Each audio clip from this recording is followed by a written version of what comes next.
What up, what up? It must be Wednesday night. We are back for another exciting adventure with the Case of the Wednesdays team. I am Dane, your host. I'll be Dungeon Master tonight. We have a few players here ready to rock and a couple who are black screen right now, so I'll start with those that are here. Go with Katie here at the top. Katie, tell us about your character you're playing tonight and maybe a little bit of a tidbit of history about your character from the past. Alright, I'm playing.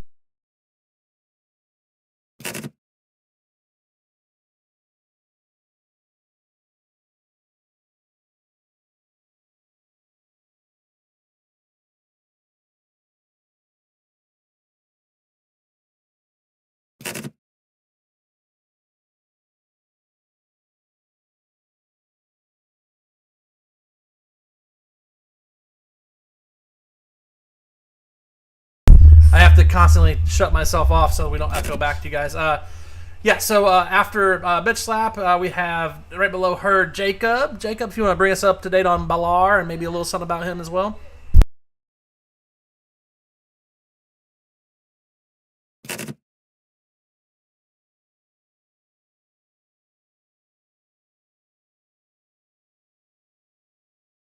I'm all out of bubble gum. Nice and simple, no more bubblegum. And below Jacob tonight we have Kalina or Cal. Meow meow, we call her with the ears. So meow meow, if you want to take it away and tell us a little bit about Miss Zenevieve. I forgot that these headphones had ears. This is the I'm way. Cal, I play Zenity. I'm a half elven rogue assassin. It's not murder unless I say it's murder. And a little bit ago, we killed a pretty important priest in Summerside, and we're still waiting to see the result of that. Okay. Giving away all the... Oh. Hello? There we go. Giving away all the trade secrets, huh, Cal? Next to Cal, to her left, your guys' left as well, we have Pam. Pam, if you want to tell us a little bit about Morty, what you do know, maybe. Yes, my name is Morticia Morty, as they call me. I am a silver dragonborn wizard, and I joined the group a couple of weeks ago to do some...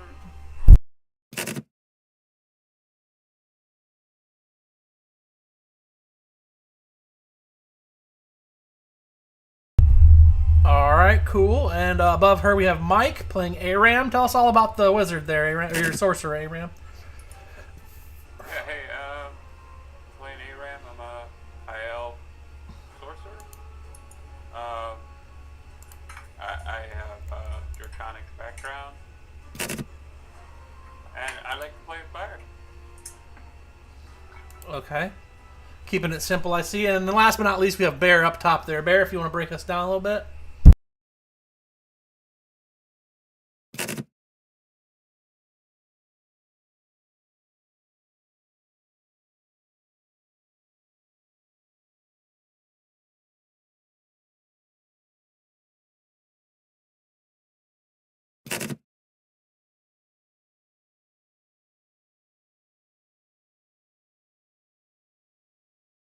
All right, very cool. Well, that is, I think that's everybody as far as we can throw them. And we left off last week mid quite the kerfuffle. You guys have gone through some sewers where you've been before, and you've managed to find an entranceway that you'd missed the first time through in your hurry to get through and back up to claim your reward for all the rats you had murdered. You forgot to search the rest of the sewers. You did find another open area that maybe even is more open now due to a mild earth shaking that had happened while down in the sewers. Someone angered the DM god, and rats fell out of all places and opened up new passageways. That being said, you've went down the new passageway. You've been tracking some creatures. I went ahead and made a new map that looks better, and I've tossed it to your guys' screen. You should have it. You should all be on it. The thing ahead of you, straight ahead, is that circle room that was 30 feet across that we originally fought the Odiugs in. And then left of there is the hallway where the robed figure was, in which you guys were fighting at the end of last game via above TT.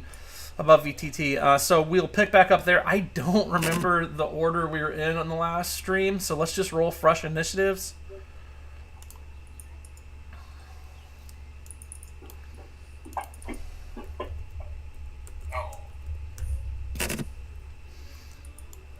Okay. And I'm out of blood. And I believe you guys already killed the 2 Odiogs, right? Yes. At least one. I'm pretty sure you killed both. I think we killed both, and we're just starting to work on the road fader.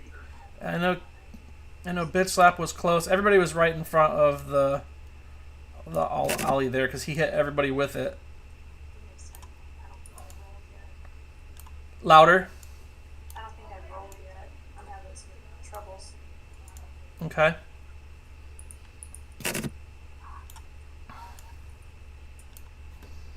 There, I think that's about how it was. Once you can figure out your initiative, we'll just start up from the top. You know, just as easily as we can at the end of the day.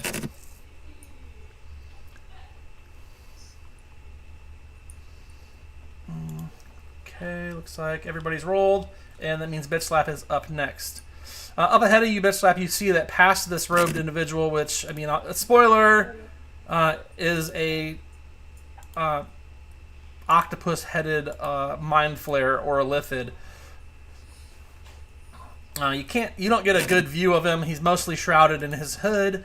They have cast a spell earlier that blasted everybody with like a mind blast, essentially, that got everybody some hit points. And then it was we'll go top it around for Bitch Slap to do what she does.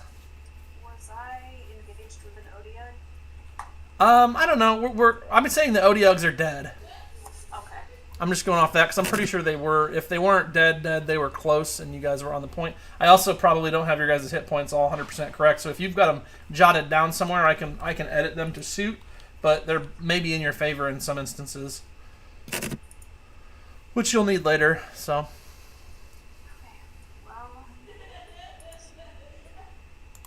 charge up on this guy.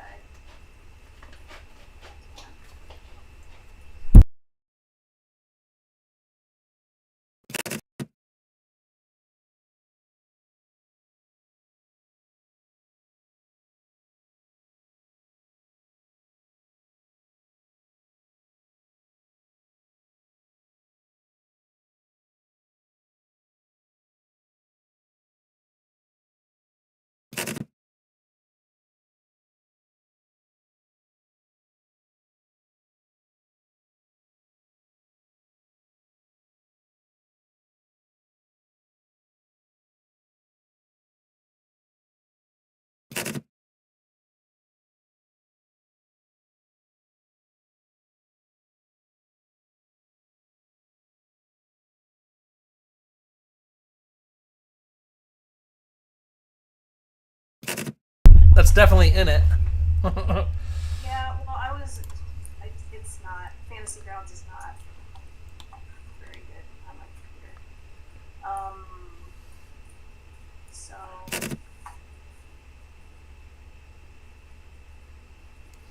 So he's surrounded by this wall of flame it's opaque. You really can't even see through it. You just hear him sizzling on the other side.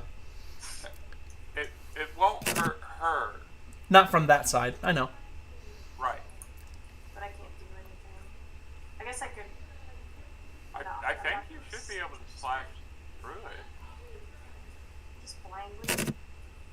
No, I mean, It's opaque, so it would have to be blind. Oh, what the hell! I can't do anything else. Let's do that. I don't know if you were raging again the last week.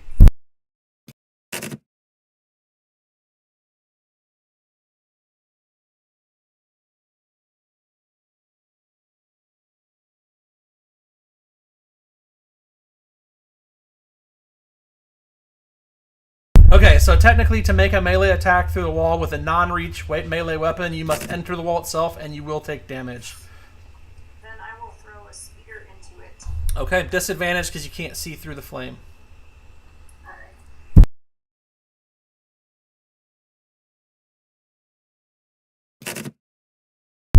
Yeah, but her sense is not ears. It's scent and sight.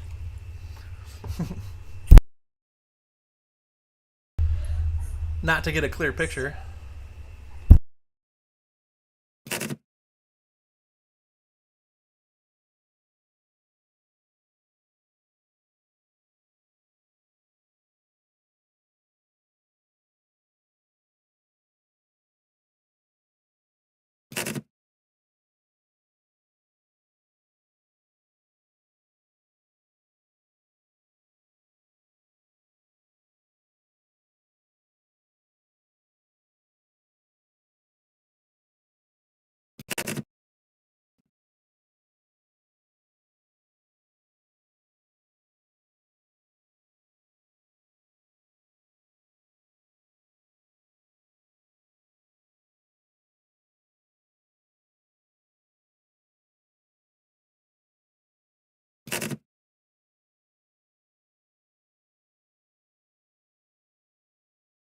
Yeah, this is not. What's going on, Katie? What do you need? I don't know. Like I'm trying to Target him? do the attack dice and I can't do it. If you scroll... Box movie. Oh, there it is. I got it. I know we took a break from technology. Well, my computer's on a permanent break. Does a 10 hit? I doubt it. No, it misses. It does not. That is my turn. You get multiple attacks. Did you just do one, or? No, I did two. Okay. I did a couple of damage. This time. Okay. I didn't see it, and then I accidentally erased it. No big deal. Cool. So, are you staying right there next to the firewall then, and then ARAM? Alright. We're fire bolted. You're at disadvantage too because the firewall is opaque. Okay. You still miss. I mean, you missed. You don't have to roll again. You missed. Yeah. Just to be clear, that firewall is great, but it definitely obscures your view.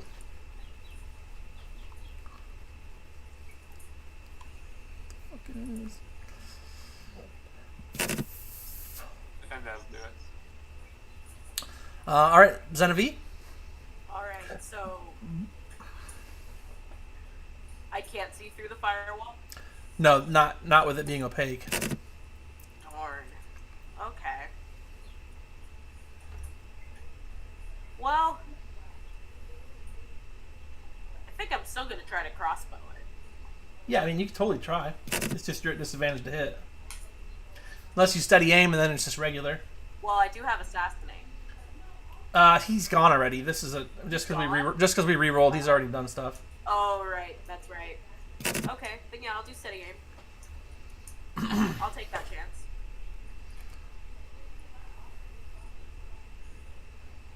I'm so happy I took that chance. Yeah, you hit him. And then she's actually not. Katie's not actually going to be right there. She's using a spear, so she's gonna be down a little bit. She's not engaged with it.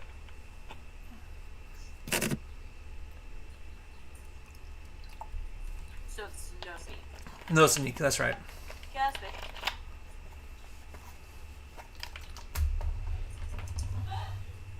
it. All right, 7 damage. You don't like that? And I actually think we're just gonna take a little step back, Okay. and then that'll be my turn. All right, Balar. And I'm gonna keep it simple with an Eldritch Blast. Disadvantage, right? Yes. Does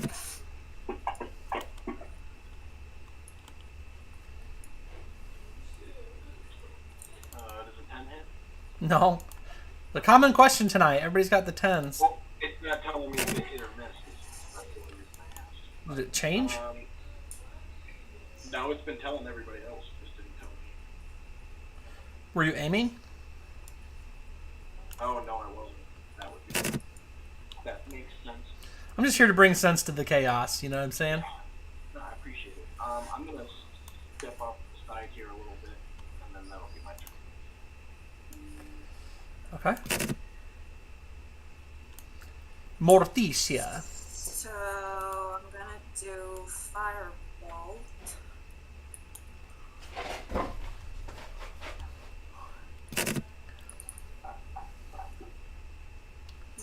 Yes. Who's in front of you? Let's see. You're shooting between Lobolo, Xenovi, and Bitch Slap. So let's everybody roll a d. No. Let's see. So Lobolo, you're 1 and 2. Xenovi, you're 3 and 4. Bitch Slap, you're 4 and 5. 5 and 6. So 1 and 2 is Lobolo. Roll that against Lobolo's armor class. See if you hit him.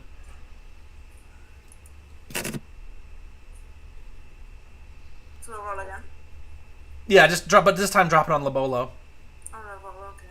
See if you hit him. He might like a little fireball up the backside. Firebolt, not a fireball. Oh my gosh, my wood. You really have a Actually, Sorry. my AC's 13, so it does hit. yeah. If it meets or passes, it counts. All right. Give it to me, baby. Oh, it's getting serious in here. That's it. Well, you gotta drop damage on me. Yeah, you gotta Oh, give him. yeah, Yeah, I you forgot. That'll be helpful. gotta do a little damage to him. Hold on, this is gonna...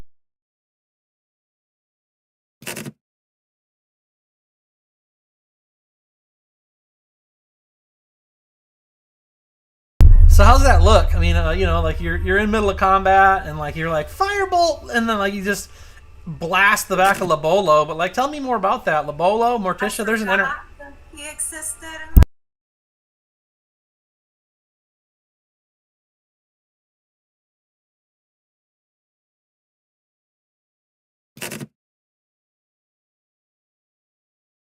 From my end.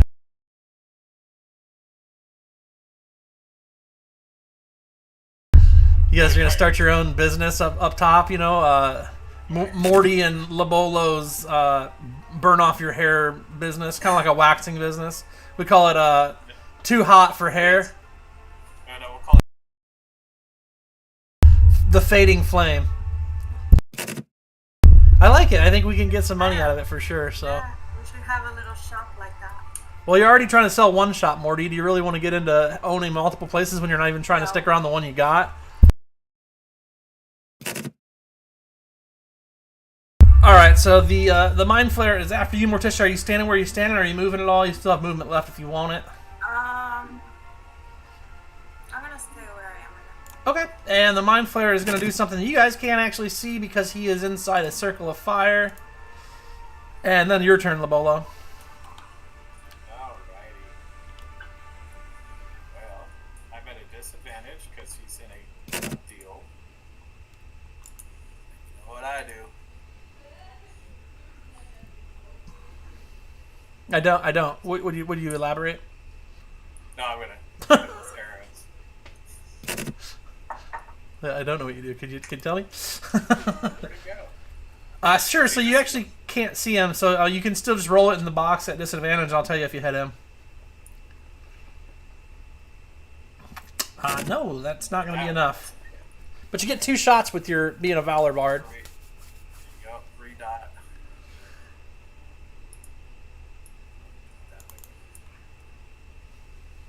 And a miss. Alright. Let's see. I'm gonna inspire Bitch Slap. Okay. Tell her swing, swing. That's your inspiration. You just yell at her to swing. Yeah, it's kind of the beginning of a dance step. Oh. Next time I give her the other half, swing to the net. It'll be like swinging your partner. Then like round and round. Alright. Okay. Mosey on this way.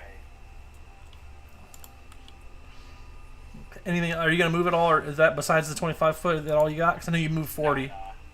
I'm just going right there. Okay. And we're back to the top for Bitch Slap.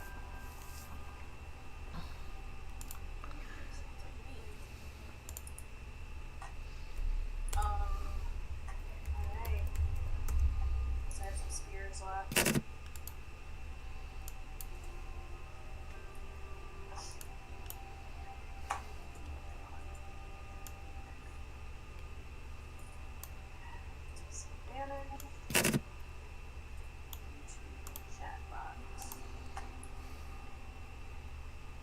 No. That's a 1. Oh, really?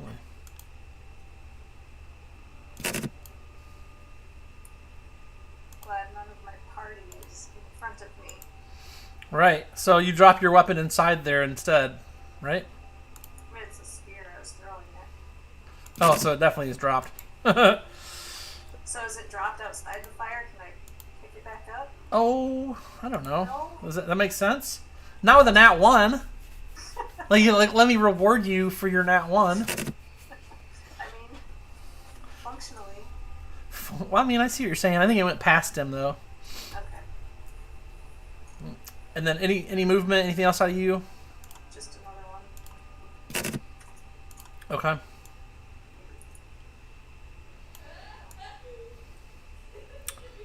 And then when you can, do you need me to end your... Oh, you got one more attack. That's right. 17. I'm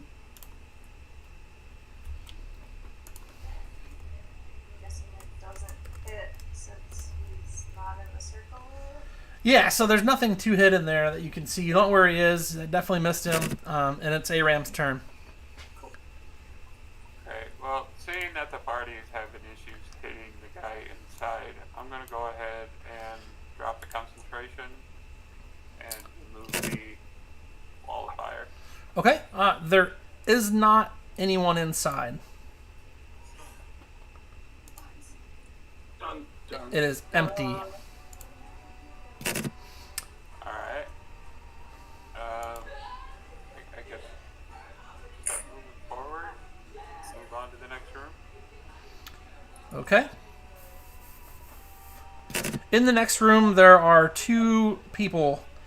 They are both humanoid, both unconscious. One might be dead as they're not breathing, but the unconscious one is a male with a kind of dirty look to him. He's in rags. He's his beard is kind of well grown out. He's disheveled, and his hair is it's longer but uncut, unkept.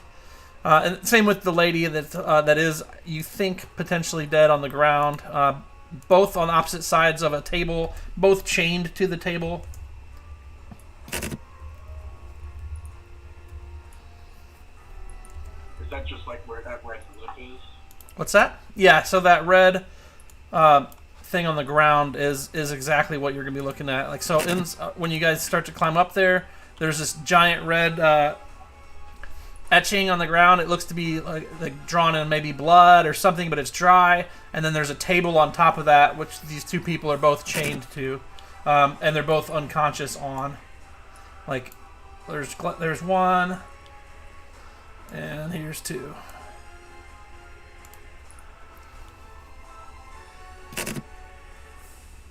With our history, Huh?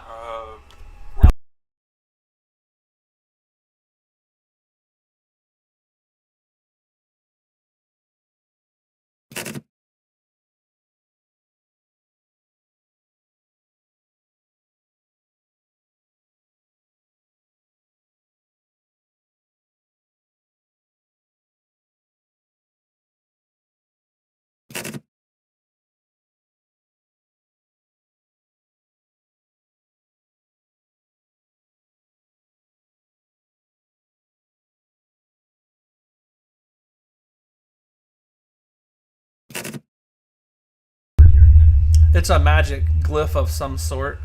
Does your Eyes of the Runekeeper instantly tell you what kind of magic it is, or like what the function of something is? It just says read all writing. Okay, it's a teleportation circle. You're not sure if you could replicate it, but it definitely is such a thing. So I'll let the rest of the group know that. Can I do like an Arcana check to see if there's any risk stepping forward? Yeah, absolutely. Good. how Is about that working? I just Yes, want to say teleport. that I don't like how Dane never answered if we're out of combat or not. Right? And now there's If only we had a mouse or something we could throw on there. See if it does anything. A mouse? actually, Or a rat. Yeah, let's throw something to see if it reacts to it. Like, I don't know. with my Instead of he background, raises her hand and is like, I volunteer. With my magical background, I should be able to check for that Arcana information that Valar was looking for. Sure. You guys can all do what you want to do. Got nothing. 11.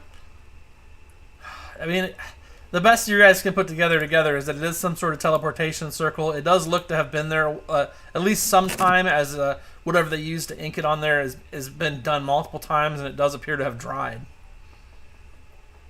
So it's been used, but it's been a while since it's been used. It's been used, but it's also been used a lot, enough to where it's like permanently marked on the ground. Gotcha. Is there a way Alright. that Genevieve could get like to over here without stepping on the circle? DC 18 acrobatics check. Oh. Are you excited about that? You're basically playing ping pong off the walls. I'll take the chance. Nat one, nat one, nat one. Darn, it's a 13. She lands solely one full-on foot and a half inside the magic circle. Next to the table, nothing happens. Well, that answers that question. She then is going to take the step further. Okay. There is a door to the right. Once you get in the room, you can see there's a door to the far right of the room there that appears to be a grated and closed door. Okay. After seeing Genevieve, I decided, yeah, I'm just going to move in the room. You said it's a grated door? Yes, like a kind of like a barred door. Okay. Genevieve's gonna start poking at the dude. Like Okay. being- The one in front of you is definitely not a dude. Oh, dudette. Dudette. Okay, so you poke the dudette. Sounds like college. I'm I'm gonna checking on the guy. and see about if he needs stabilizer. He does need stabilized, and she is dead. Her brain is missing. There's a hole in her head. Um, I'm gonna try to investigate and see what else is wrong with her body. And She looks a little malnourished. Her hands have what appear to be calluses on them. Her knees and elbows and arms are all scratched up. Her shoes are threadbare. They're more cloth than actual shoe. are we talking Do we just know her? for stabilization? She does not look familiar. Her clothes do look relatively threadbare, as if she's maybe been missing a while or in them a while, or she's poor. Give me an insight check, Genevieve. And honestly, if you guys are talking to if you're messing with the other guy over there, you can give me one on him too, but one for her at least. What check? 9. Insight. and science. Got a 25 on the guy. Is it, are you having us do a medicine check to stabilize him? Yeah, if you'd like. I mean, it's not too hard. I mean, because I think one of you, at least one of you, has something that can stabilize. But 16 on the guy. you're not sure what to do, as he just looks to be fatigued, Balar. There's no overly large physical injuries to him. He just appears to have maybe collapsed from the elements, or just malnourishment, or just mistreatment over time. I'll give him a good-sized piece of jerky and a sip of water on my canteen. As you're checking him over, you notice that unlike the lady across the table from him, he has a number of lash marks across his back, whereas she did not have those. She was beaten, but not with a whip, essentially. A cat of nine tails, even, who knows. But he is alive still. Your medicine check did not rouse him. He appears to be just unconscious right at this exact point. Can we check the door? I was just gonna say, take a moment to look and see if I can see through the grate. Okay, it's totally easy enough to see through. It does appear that there's a hallway beyond that one that you're in now. I'm just going to open it. I made this map recently, so it's pretty simple, but it does the trick. So these connect here, actually.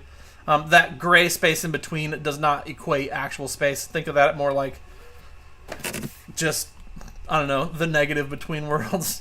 You step through it and it's fine. Are you going to try and open the barred door? It does appear to have a keyhole.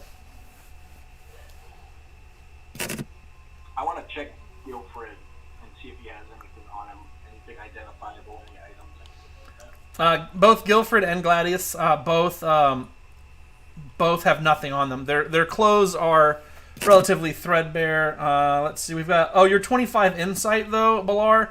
You can tell that the clothing they have once was really well made. Like this is clothing that is pretty decent, high end clothing that has just seen abuse. It has seen not only whippings on the guy's behalf, but just over time has not been washed or changed, or it's been overly worn as if this is the only outfit they've had for easily 6 months plus of just destroying this nice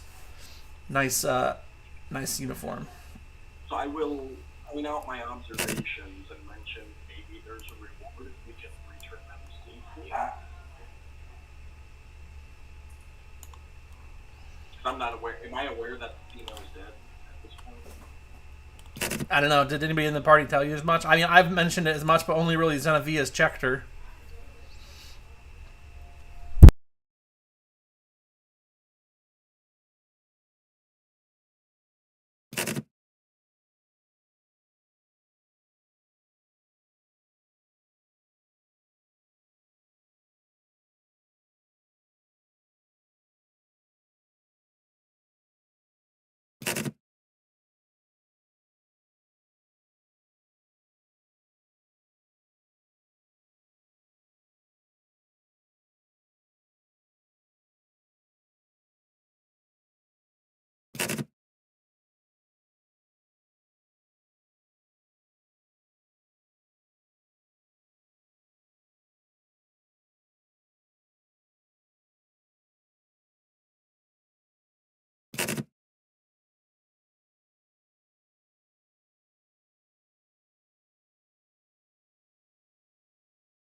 The door does not appear to be magical in nature. It is a wrought iron barred door, almost like a gate, except for a metal wrapped frame with bars that go up and down. There's one spot on it. There's huh? No symbols, no glowing. No symbols, no glowing. Just seems a plain, almost like a jailer's door. Okay. Is there any way I can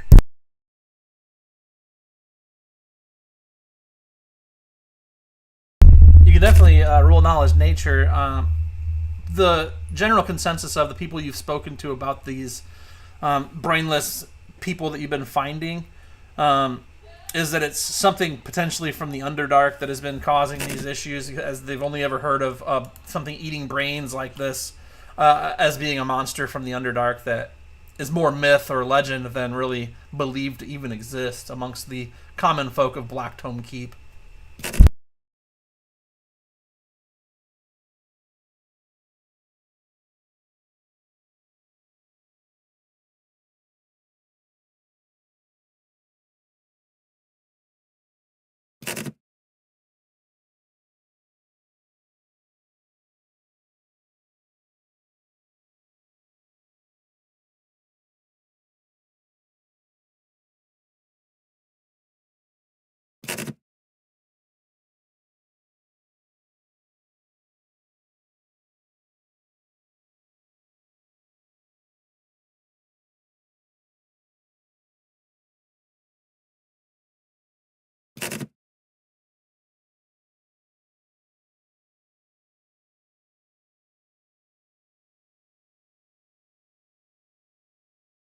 You're doing really well with a 9. I'm doing amazing. Yeah, I think you guys are all just killing it right now.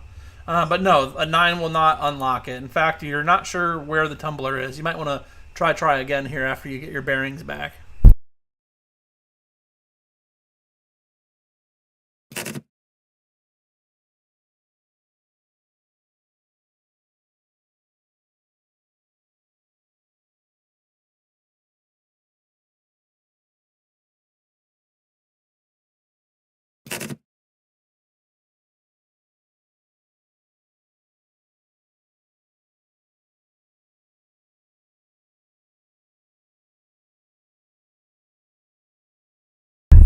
He is still unconscious, just laying over the table. They are chained to the table though, Balar. So before you can stuff her in your bag, you'll have to get her uncuffed as well.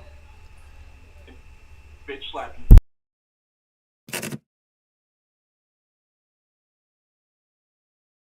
I'm sure she'd hate to try.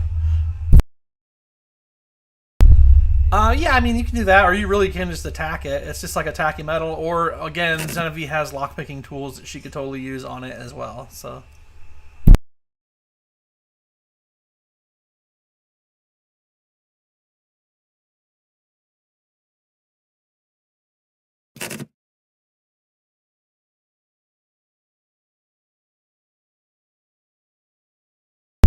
It's going to be hard to miss. The 2-hit is not super large, but the durability is there. That's what you're worried about. You got to do massive damage.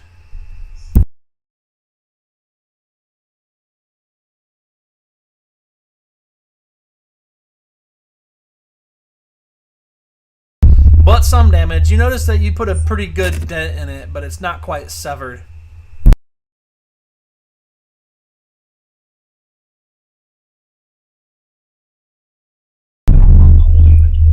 Sure. Yeah, that's like help another. I'm down with that.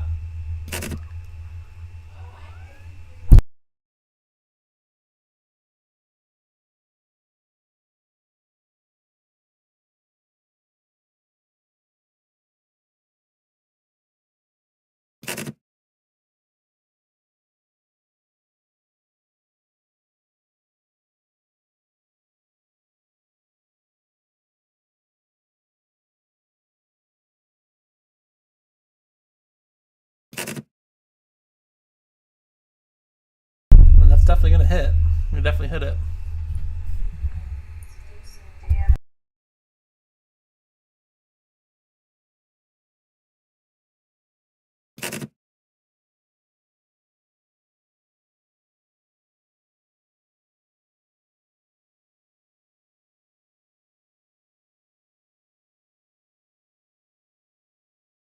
Uh, 12 damage is not bad. I mean, between that and it's what, 21 damage? It's, you did manage to bust through one side of the link of the chain.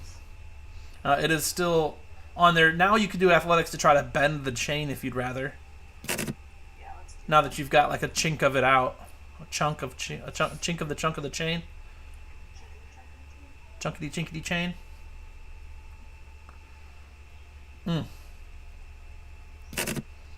It's thick metal. It is thick metal.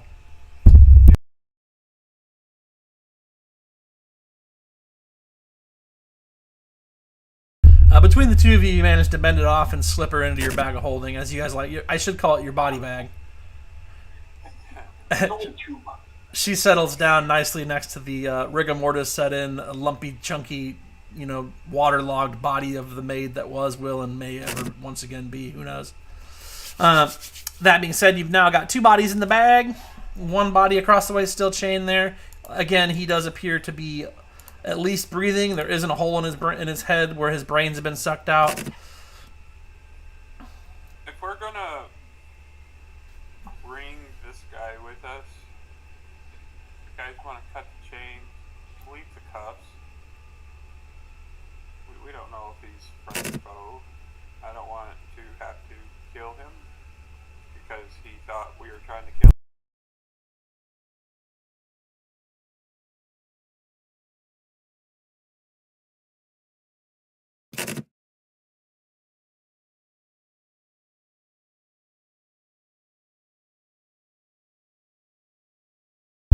Bear's actually missing.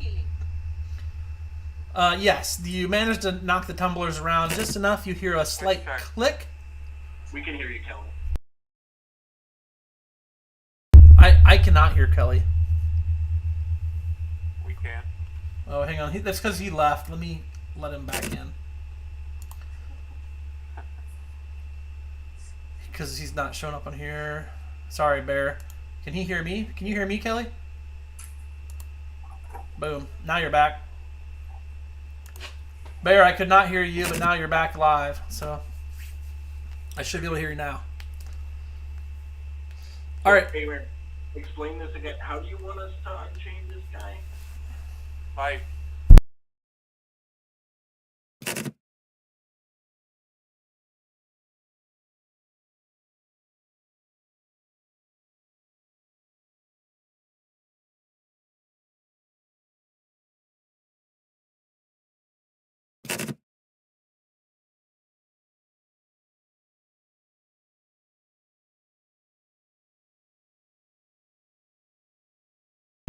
He's saying cut the chain but leave the manacle part manacled, so he's still bound but not fully free, Right. but not attached to the table. Guy all around just in case. I mean, you never know what he could do.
He groans and moves around a little bit, but does not get up.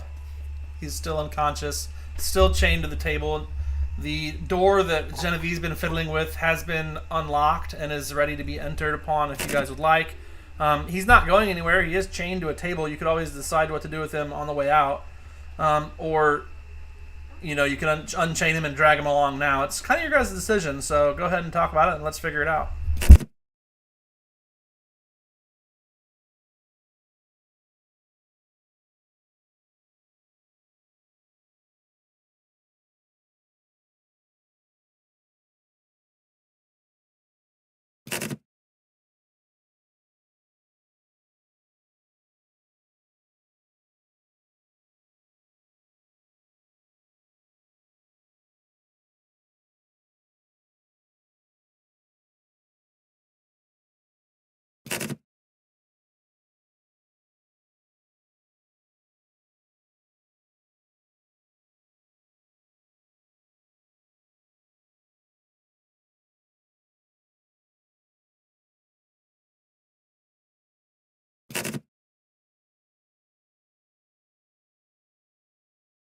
You're so helpful.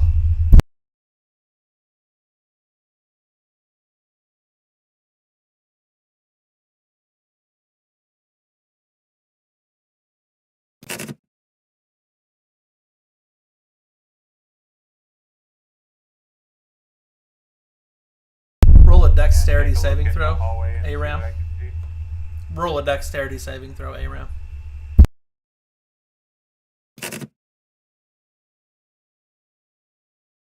You fall down a 15-foot trap and take 2d6 damage from the spikes and 1d6 damage from the fall.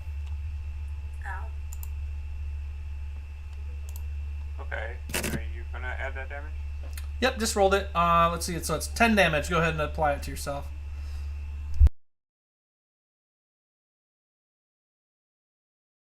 But you managed to get over there. There is a pit just on the other side of the door there. It looks like if you had...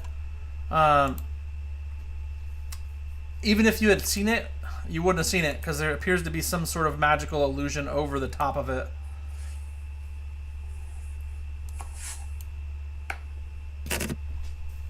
That looks just like the floor, so it was some kind of illusion. So basically, Yeah, he basically walked in there as you guys were discussing the guy. Everybody looks back and then looks through the door, and Aram's nowhere to be seen. But you hear him go, "Ah, ouch!" Or however that sounds. How would that sound? What sound would Aram make?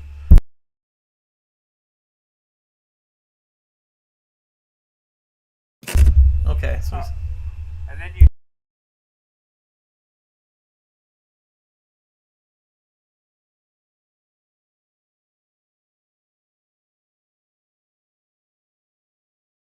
it's another instance where you guys could athletically bend it at this point if you chose to.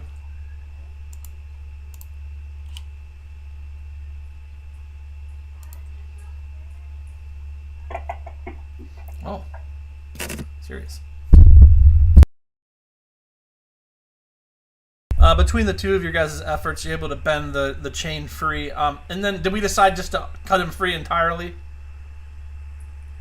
We're gonna leave the chain attached to his arm, I guess. Like the manacles to his arms, but cut the chain away from the table. Okay, I'm fine with We're that. gonna have to.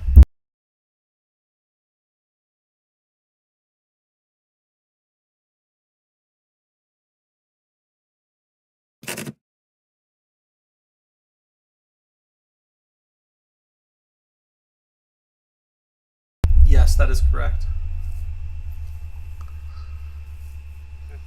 Can I see? Is there like a path that can be walked? Like in front of you? Yeah. From now that I'm down in the hole. pit? No, the pit itself is literally just that. It's a dugout pit about 10 feet across both directions, but it's 15 feet deep. So when Lobolo gets to the edge of the door and he hears you down there, he can't even see you because there's this, like, what appears to be maybe a permanent illusion of the floor right in front of him. So you're looking. Go ahead. Am I seeing the illusion from the underside? It looks just like the floor is above you as well. You don't even see Lobolo, but you hear him talking down from above.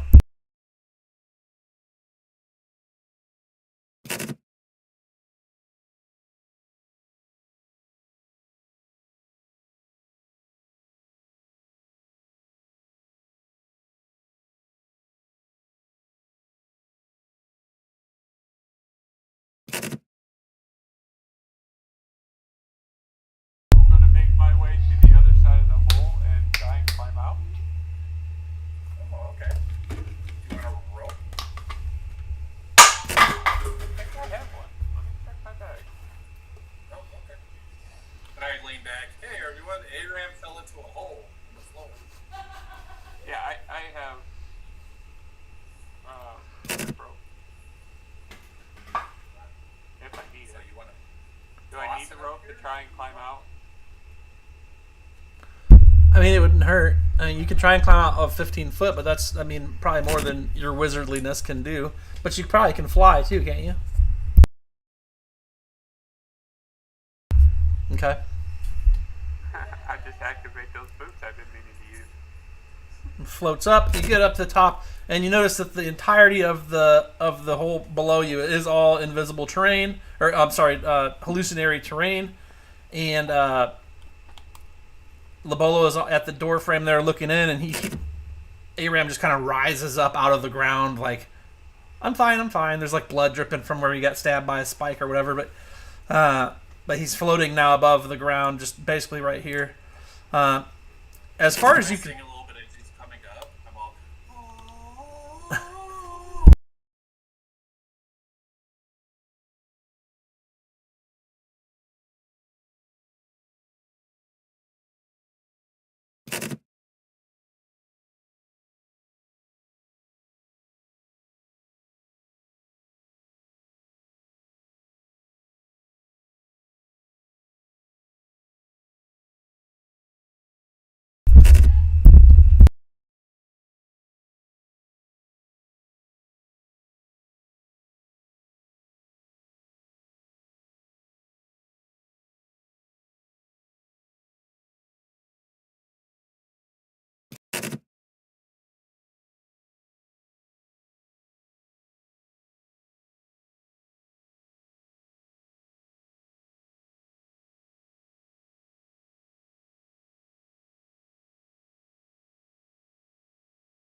Yeah. You struggling? Okay, so I was at 19. He healed me by 9, and now I'm at 10. Makes sense, right? Should I just change this manually? Yeah. If you were at 19 and he healed you by 9 and you're at 10, that makes sense. Okay. 10 down. The amount of damage you've taken. Instead of 19, he gave you 9 back, so now it's 10. Oh.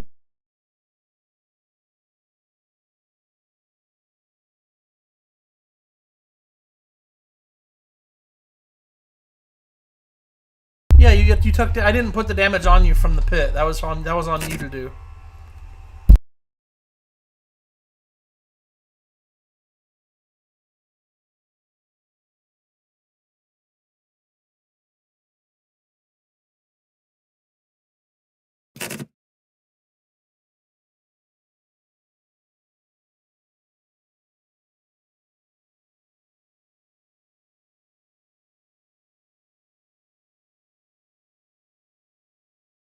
It is solid. The it's not like a tossed solid, but like solid, like you can stand on it.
We're working through it. They're talking it through right now.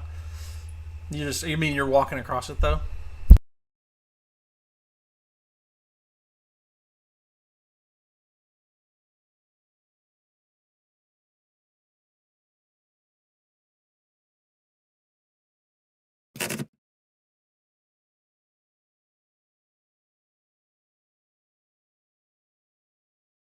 All right. The real question there, Lobolo, is you really want to burn some magic to turn him into a turtle just so we can get him across the 10-foot hole?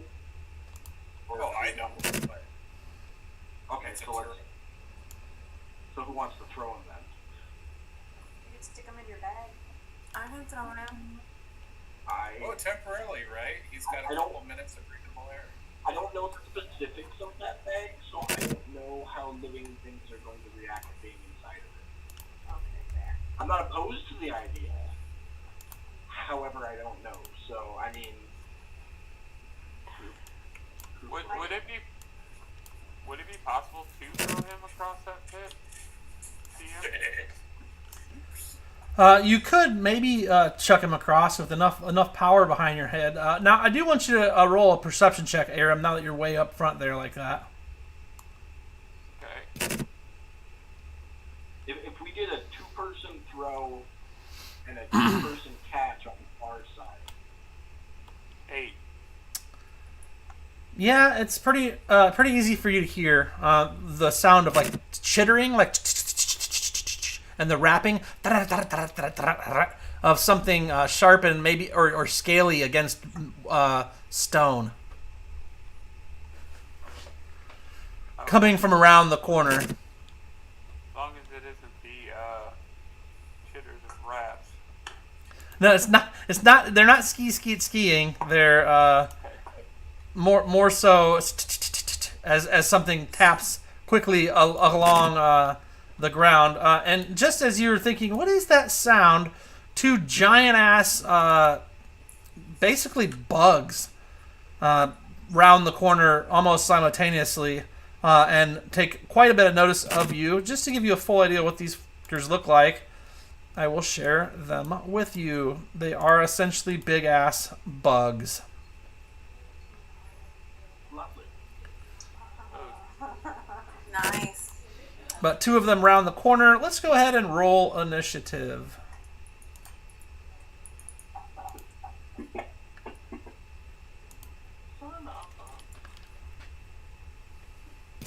You and me both, Katie. Lobolo, you still have. You're doing good, but you have inspiration according to my sheet here for you, Bear, when you're ready if you want to use it ever. Besides that, top of the round, is everybody rolled? Yep. Rough. Morty is up first, but Morty, you actually don't know what's going on because I mean, you guys have essentially 6 words that you could share if you wanted. You're not really looking down the hall. You're off to the side of that door, Pam. So, Abraham, you've got 6 words to get the knowledge out that you need help if you're gonna. Guys, big bugs. Help me, please. Can I move close to? You'll have to get over that 15-foot hole in front of the door. Can I jump? You can definitely try. It's athletics or acrobatics. I'll take either. I'll do athletics. Fought my ass and done it. And yeah, let's go ahead with that. So, I mean, it's not a fumble, so I'm not going to make you take extra damage or anything, but you are going to take 13 points of damage from the fall and from the spikes. Ow. Ow. So Morticia's like, I'm coming! And she does the full-on cartoon run around the corner, jumps, doesn't necessarily trip, but just does not make it. She makes it 10 feet, stops midair, spins in a circle like this, like, oh shit, and then just plummets straight through the hallucinatory ground. Illusionary ground. You still have more than move left, though. You've moved at that point 5, 10. You've moved 15, so you still have a 15 foot with a movement. You're also 15 foot down, and you can't see the carrion crawlers from down there. Can I move at least here? Well, so you're technically in the center of the pit. Okay, so can I move here? You're right there, Yeah, there. in the center of that Okay. pit. That's What's that? You're like, I'll just hang out down here. It's safe. I'll just hang out. I'm in pain right now. All right, Lobolo.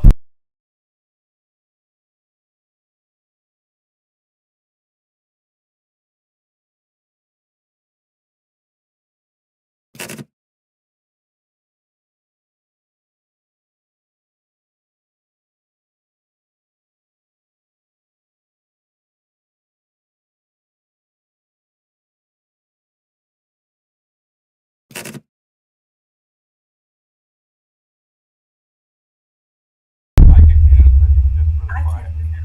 I can hear. Oh, I don't know. Sometimes the mic doesn't take the hit when I slap it.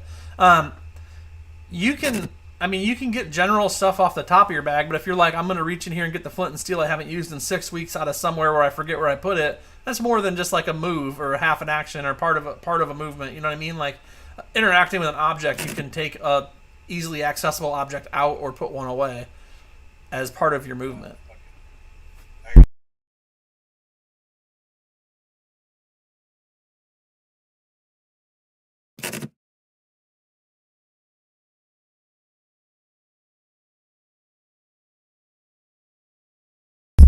So she's not attuned to it, so she wouldn't actually be able to utilize that. You could unhook it and use the belt to pull her out.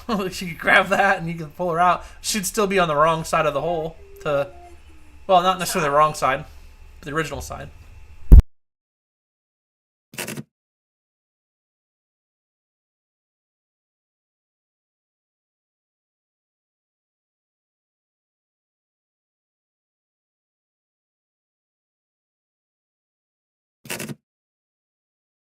Which side are you doing it from? Are you going to go on the other side first so she's done getting over, or are you going to...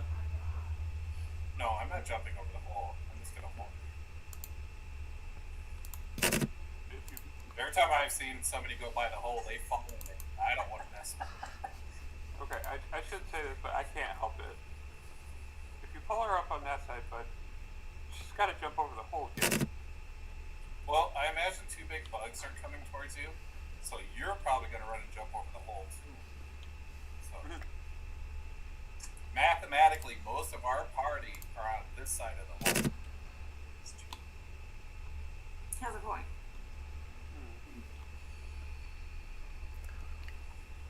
You're the one who wanted to go through the door. Yeah. But you unlocked it. Hey.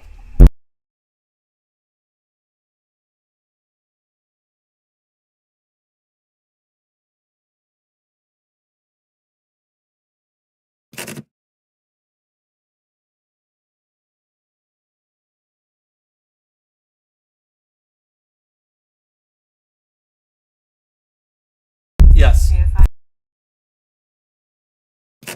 You have athletics with advantage, though, because you've got the belt and somebody helping you. 8. Not bad enough. Roll it one more time, you get advantage.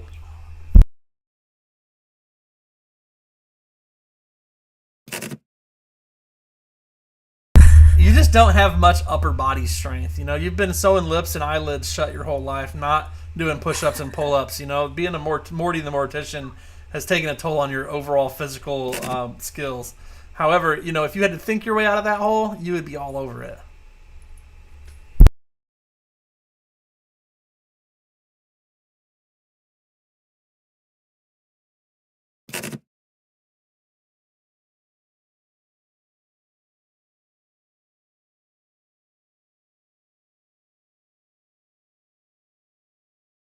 Okay, yeah, no, that would be some actions because you took part of your movement to get the belt out to drop down to her. She's currently holding on to one side of the belt, and you're currently pulling on the other side of the belt. So if you want to get your silk rope out and like start putting loops and stuff in it, you'll have to drop the belt, which then she'll have, that she'll be holding, and then you'd have to get the silk rope out. Would be part of your action, or I'd take the rest of your movement and I'd let you start making loops as your action. That's fine with me. But just so we're clear, the belt is in Morticia's hands. Like she's like down there. You know, like when you were kids and like there's that one kid who could never climb out of the big circle pit that you guys all played in as kids. Maybe it was just us. But you know, there's the one kid who's like got his fingers on the top of the hole and he's like running his feet up the side and he just keeps sliding back down. Well, that's her. She's got the belt. She's holding it. She's like running against the vertical wall trying to get out. But every time she makes headway, she slides back down in frustration. And the last time that she slides back down in frustration, you let the belt go. And it flies into the hole and like lands over her shoulder. And she's staring at it, holding the belt with it flapped over her shoulder. Like, I can't pull myself up without you on the other end. But that is what happened. So...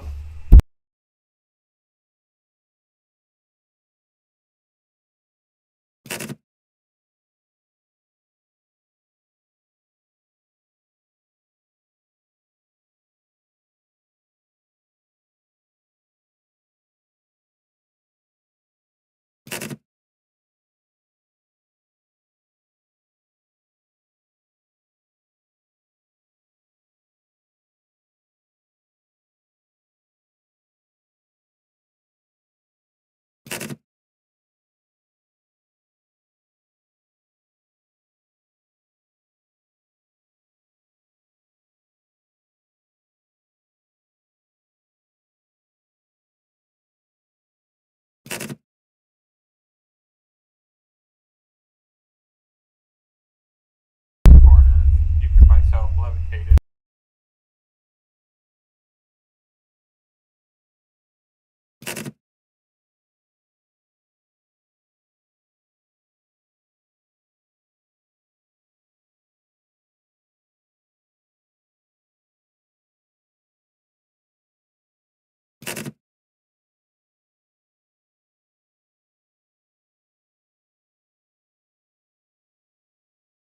Oh yeah, that's what I like. Nat 20.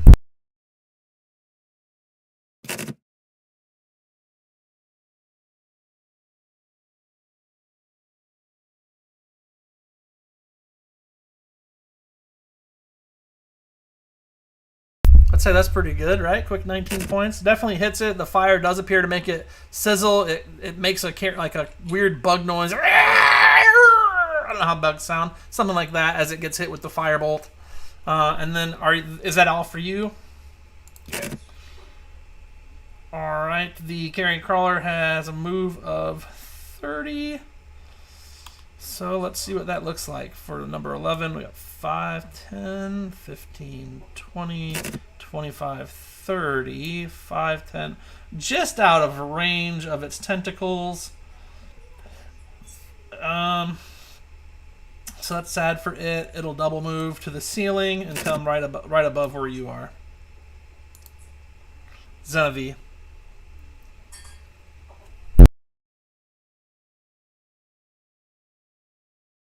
You're muted. Xenavi's gonna try to jump.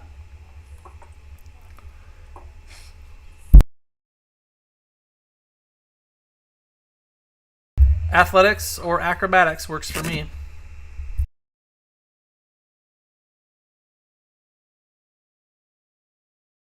Okay, so jump or run along the wall, whichever you decide. You're able to get. I run along the wall. Love that. So we'll say that's 20 foot of your movement, 25 foot of your movement right there. Okay. There is a carrion crawler literally on the ceiling within 10 feet of ARAM, about 15 feet from you where you are right now, as well as another one of these rather large centipede-looking effers just down the way. About to round that corner, you can see there's another one, but there's definitely one just above ARAM as well. The one around A little bit of flubbery, a little bit of that burnt flesh on him.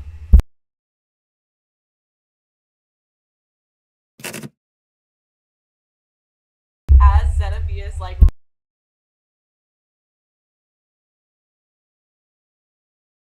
If you shoot it at the one straight ahead of you, that you would get assassinate. But you can do either. I mean, whichever you'd like, but you would get way more damage on 14.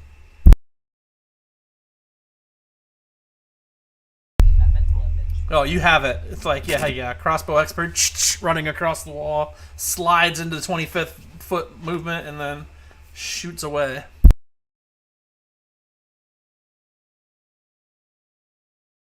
I'm assuming that's you aiming too, so you get your. Do I? If it's not I thought I get advantage for assassinate. I guess that's probably true. Yeah, go ahead. Okay. I always like to question the same thing we ask every week.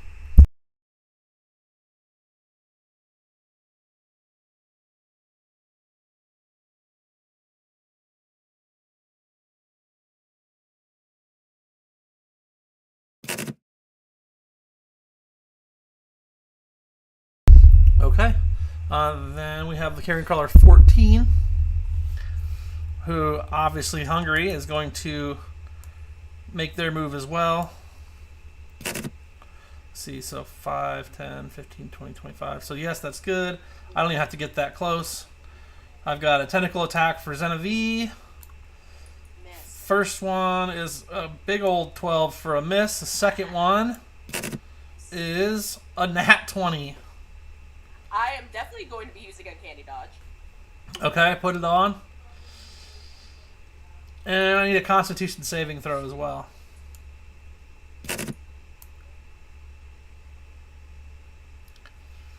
Partial resisted down to 3 damage. You fail your Constitution saving throw and you are now poisoned and paralyzed. Ooh. Just so we have clarity on what that means. So, poison for 1 minute until this poison ends.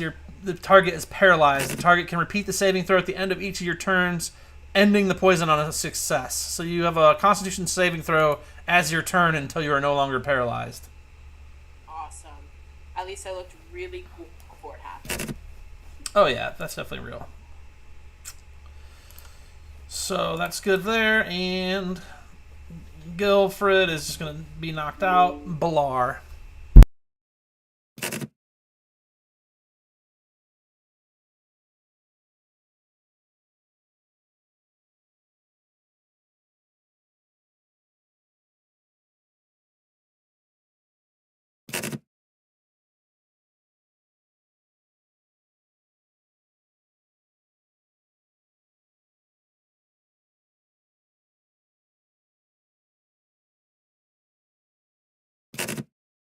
All the brown spaces don't exist. So that door opens where the other door is. Yeah, but it's up on the ceiling too. So how high?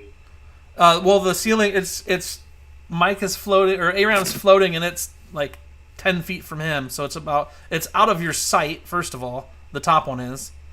But it is, and it's also above him. So it's not like the door itself is only like 6 or 6.5 feet tall, and it's easily 15 feet up above Aram. Hey, but before you go, Valar, I noticed you just moved across the room. Yeah. You wouldn't have been over there on that side of the room.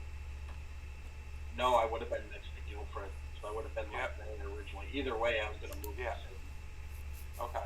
spot. So Well, I didn't want you to subtract 25 foot when you were 25 foot over. yeah, no, I had thought about that, but it wouldn't have mattered because I was just gonna move it right here anyways. Okay. And yeah, I'm just gonna put an Eldritch Blast down at 14 back. Okay.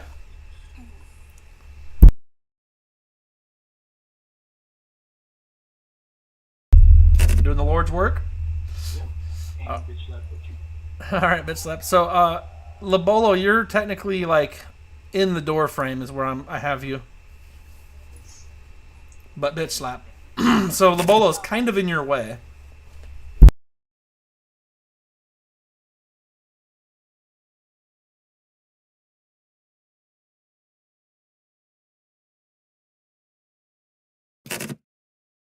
It's off.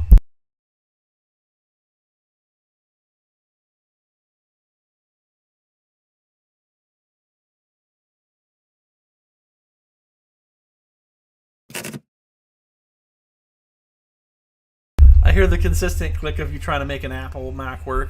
Apple Mac.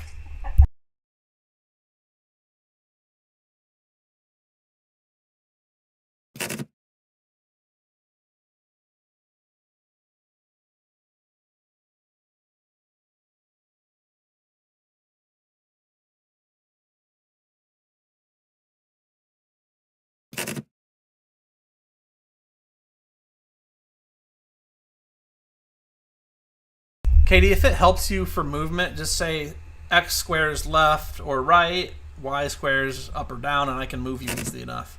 Okay. If that helps.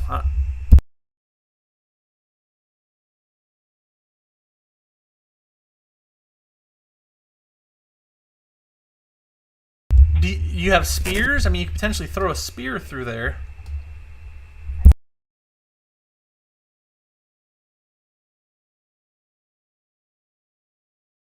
Over and around them. I mean, you definitely could give it a shot. There's just with that, when you roll a 1, you might come across some incidentals.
Hey, damage is damage is damage. It looks like you're doing damage, though. Alright, we're back to the Morticia in the pit.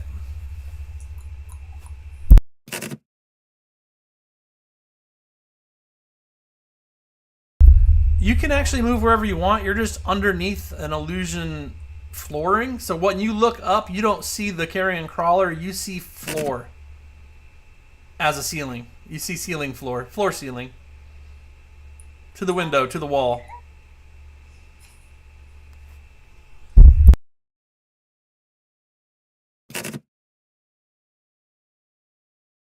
Well, it's higher than she is though. She's probably 5 foot something, and it's 15 feet up.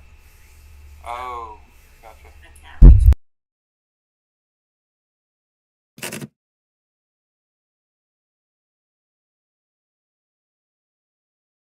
Say what? I'll just move for now. Well, you can't get out of. You have to try. You could try and get out of the pit with an athletics check, or I would allow for acrobatics. Yeah, I'll try that.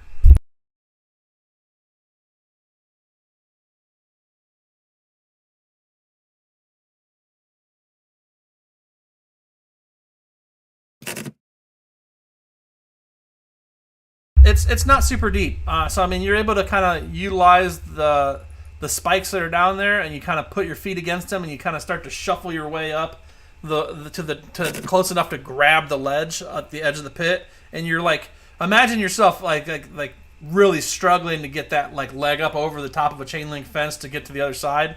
You've got 2 hands on the lip of the pit, and you've got 1 leg up, and you're like most of the way out. If you want to use the rest of your action, I would allow you to get out. Yeah, can I do that? I assume you would probably get out right there. Okay. And you get out and you see that Zenevie is sitting. She is basically went paralyzed. She's sitting with her weapons in her hands and her crossbow in her lap, and she's just basically sitting crisscross applesauce. And there's a little drool coming down out of her lip as she sits there and looks cross-eyed at this carrion crawler that's before her. You notice a couple of puncture marks in her arm where something looks like it maybe bit or poked her. Can I give her a healing potion? I wish you could, but unfortunately, you've used your movement and your action to get out, and giving somebody else a potion's a full action. Mm-hmm. Okay. But Labolo. Alright, I see a mortician crawl herself out of the hole. And I also saw a spear fly by my head. I was like, I don't really dig that. So I'm going to scoot this way, and then scoot down. And then use my action and bonus action to put my rope away. I mean, it's just part of your movement to put something away or to get something out. It's not a bonus action. It's nothing. It's literally just included in movement. You can interact with one object on your person. Whether it's pull 1 item out or put 1 item away, you get 1 per movement.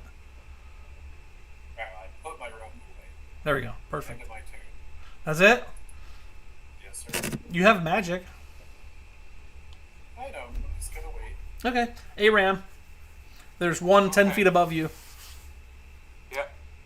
So, bonus action, I'm using 6 of my sorcery points to get a 4th level spell slot back. Okay. And I'm casting my fire shield. Okay. I'm double checking to make sure. You love that.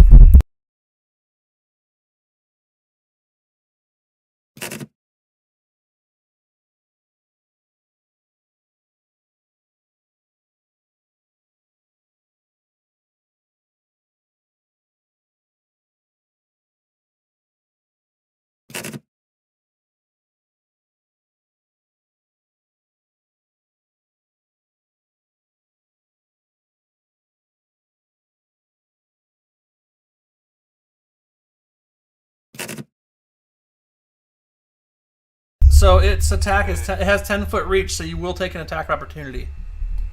Mm-hmm. Okay. So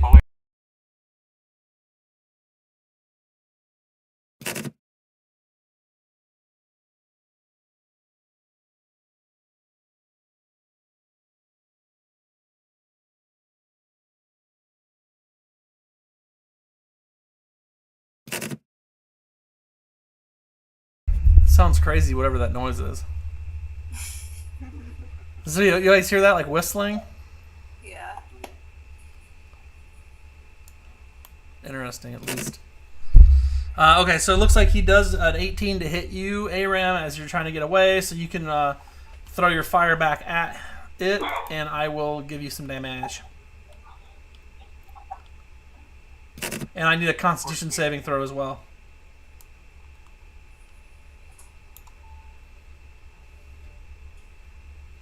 So yeah, Mike, you take Aram takes what 4 damage, and I need a Constitution save. 4 damage compared to the 14 hit he took. You'll take it, huh? Oh, and I fumbled that. All right. Well, then at this point you are poisoned and paralyzed.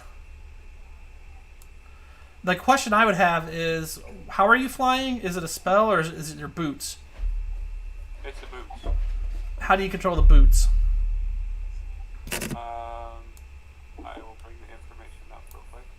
You work on that. I'm gonna go to carry an 11 because you're basically. While wearing these boots, you have a flying speed equal to your walking speed. You can use the boots to fly up to 4 hours all at once or in several short flights. Each one uses a minimum of 1 minute for the duration. If you are flying when the duration expires, you descend at a rate of 30 feet per round until you land. The boots regain 2 hours of flying capability every 12 hours they aren't in use. It's a wondrous item, uncommon, requires attunement. That's all I got. I'll say that you can't move while in them, but you won't plummet. You'll just stay where you are. Okay. And then, so then you did that. That is going to be your turn then. Because, right, Fire Shield's not a bonus, right? Right. It is an action. That's, so you and did it's your not concentration. you did your action, and then you moved. It hit you on the move. Carrying Crawler 11 is mad at you for that. It's going to come a little, just enough closer to tentacle you again. You're paralyzed though, so I'm just going to reroll that because it should be at advantage. Rolled the same thing. Not a huge deal. No big deal. No problem, right? You take a quick 5 damage. It is going to bite you as well. You're lucky they're not super smart, right? It misses with the bite, probably because it took fire damage. Xenovi, your action is a Constitution saving throw. I think I was muted. I just said all right.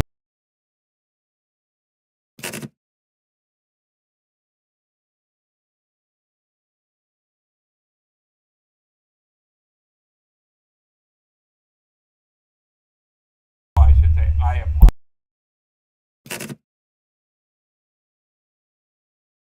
Okay. It was so close to a 19. Doesn't look like it. Looks like that was a 6, so you're still paralyzed. Yep. And Carrying Crawler 14 is going to move forward to get involved, and it is going to bite Xenovi. 17's enough to hit, so we'll do some of this. And it gets some tentacles on. Let's see, it'll tentacle Morticia. With a critical hit, I need a Constitution save from you, Pam. Take 7 damage. Oh, you saved though, so that was decent of you. Nicely done. And then did I bite? It's already 2. Yes, I bit. And okay, that's 2 attacks for that one. And Guilfred, he's happily unconscious. Blar.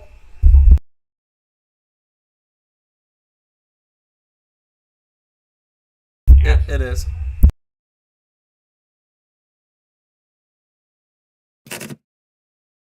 It is not.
Well, there's nobody in.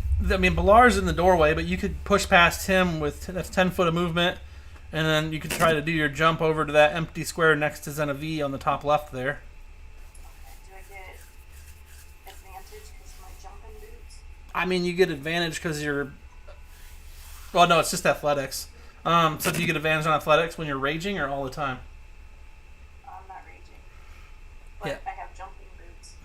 I'd say that warrants some advantage, probably, huh? Okay. Is there something in the description for the boots that would... No, because we threw the actual rote item out the window and made something special for Katie. Okay. So Sort of. here,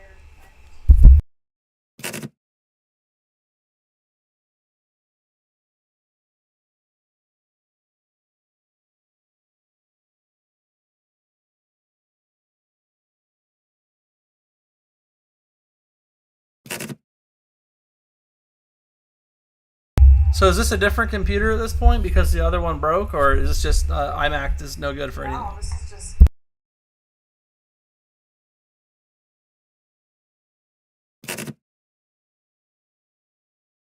I've never played on Fantasy Grounds with a Mac, so I don't really know. I know it's probably different.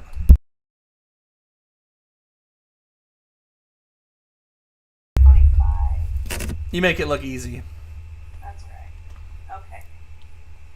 As I'm flipping over the 15-foot hole or whatever it is, grabbing my great sword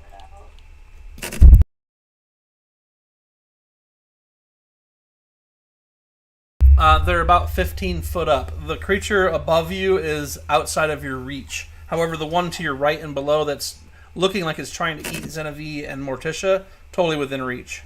Sweet. Well, let's go for that. 'Cause Lesson learned, right?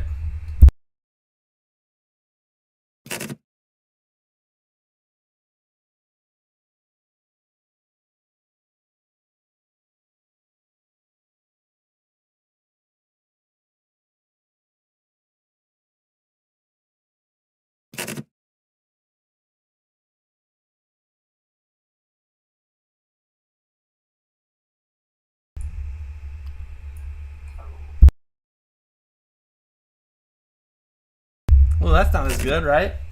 it's not.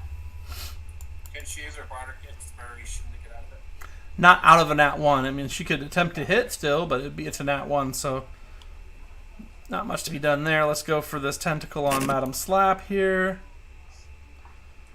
Looks like it does hit. Give me a Constitution saving throw, Madam Slap. 10 minutes. Just kidding. 9 hours later. 17? Yeah, no, you're good. It stung, but it did not paralyze you, so that's good news. Is that all your attacks? Are you done? That was it, yeah. Unless I can use my bardic inspiration to hit one more time. So that it finishes it off. No, that's not what Bardic Inspiration does, but nice try. Morticia, you are right there. Can I heal someone? There's many things you could do right now. So currently, you are on the ground next to Zenavi, who is in a stupor. Aram is standing, floating just off the ground, also in a stupor. And then Bitch Slap came over and swung her sword hard and fast into the carrion crawler to your right, which is looming over above you and Zenavi, about to pounce on either you or Zenavi to do hella damage to you and or Zenavi if it doesn't die soon. So you could totally heal Zenavi, or you could try to kill the creature that's going to try to kill you guys. That is up to you and what Morty would want to do.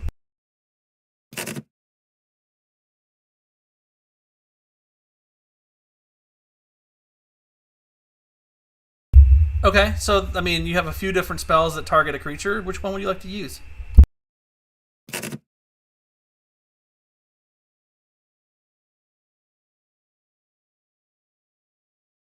Well, Firebolt is a single creature spell, but because it is a distant spell, you would be at disadvantage against the Carrion Crawler with that spell. Are there any other spells that you think you could use, or attacks that you'd like to try to use to damage the creature?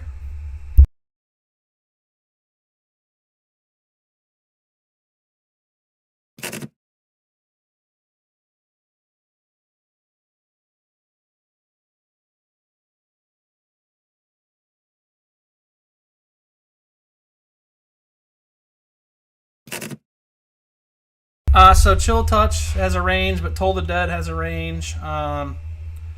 You have Ray of Sickness as a range. Ray of Enfeeblement as a range. You could do... Honestly, though, Toll the Dead it has a range, but it's not a single creature. You don't...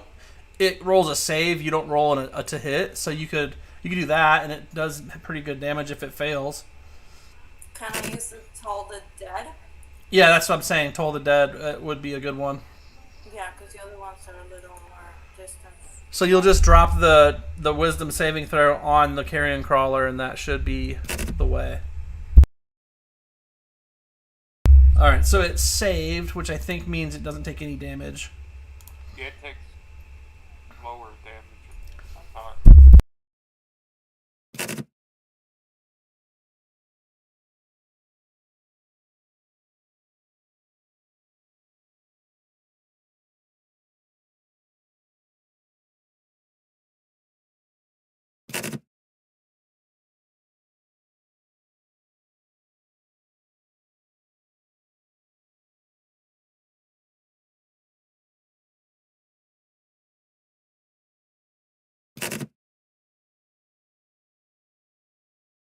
So, it fell. Yeah, so that's Was I muted? Yeah. Yeah, it saved against your spell, so it didn't take any damage. You have movement left.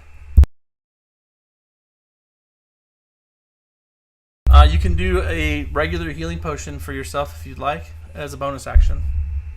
okay.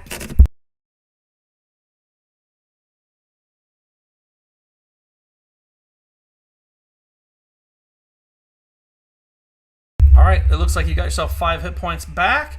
And then you still have movement left if you want to jump back into the pit or try to leap back over to the other side of the pit. You're welcome to, or you can stay there and protect your poisoned friend. Alright, Mr. Tealstring.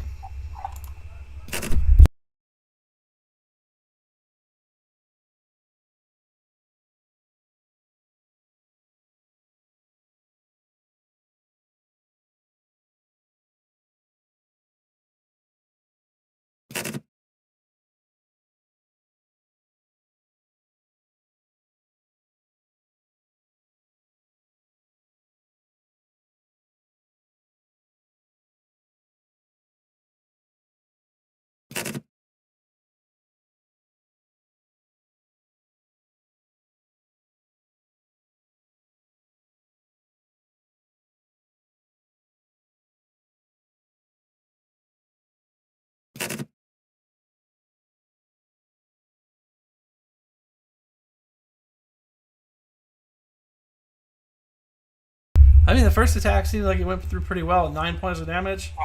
Oh, so close. Yeah, that's a reroll. 100%. Please use it.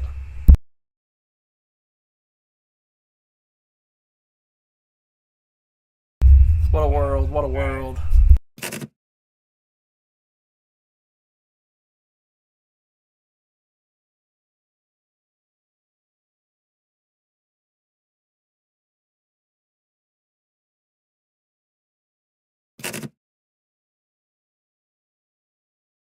Alright, Mike, what's Aram up to? Rolling a constitution save? Yeah, you're 100% correct. Let's see it.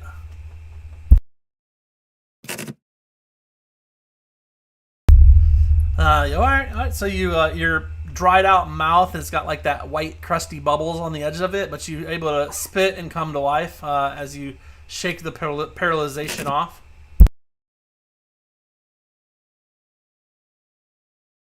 Correct. So I will just,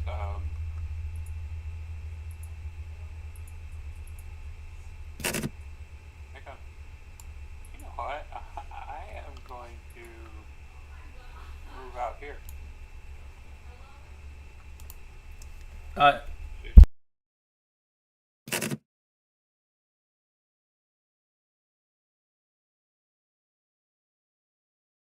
You'll take 1. Well, then I'll move another 5 foot for this second one. Fair enough. Alright, let's see. First one. 27 is going to hit you. You take a little bit of poison damage here. 4, and then Constitution save, and the other one's going to hit you too. What was 14 first? What? Which one hit me first? 11.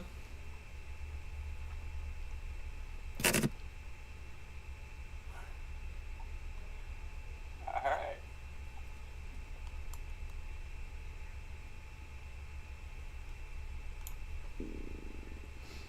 Second one hit you as well, so. And then you'll have to roll Constitution save twice.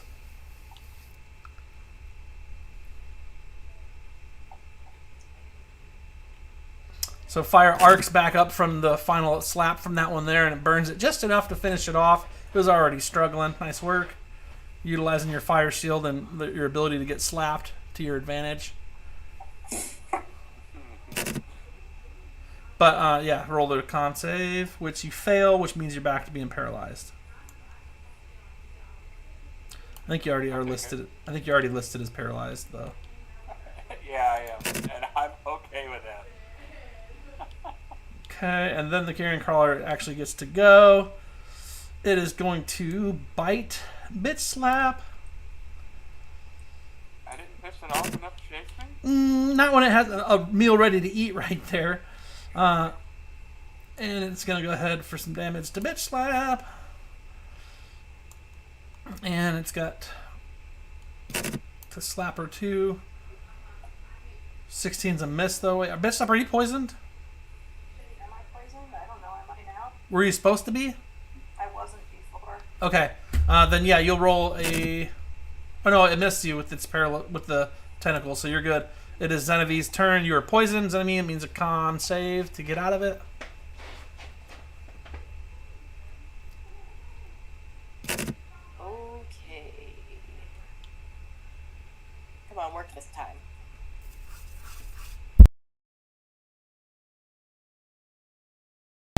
You are unparalyzed. Huzzah! Okay, and that is your turn. You could move if you want, but I mean, the one in front of you is dead, and the other one's 15 feet away, so you can move. Oh, I'm going over by Ray Ram. He has the right idea. Okay. Then that'll be my turn. Guilfred's chilling. Balar. So I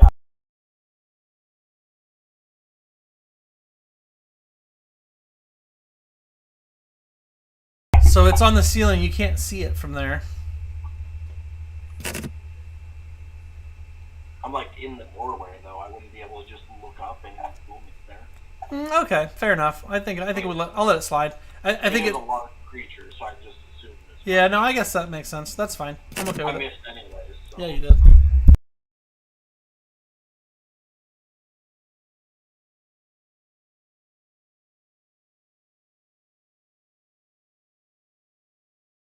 I mean, I'm here for it. Athletics and then attack.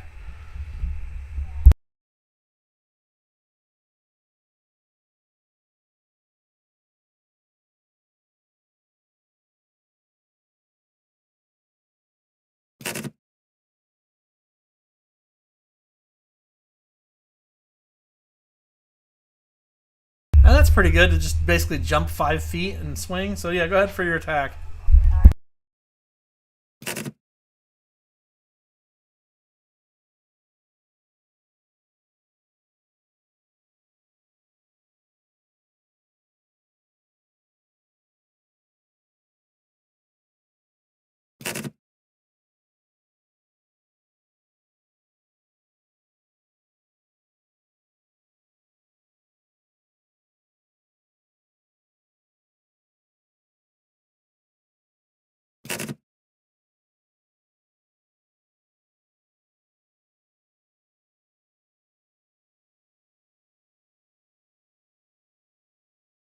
You get advantage on jumps.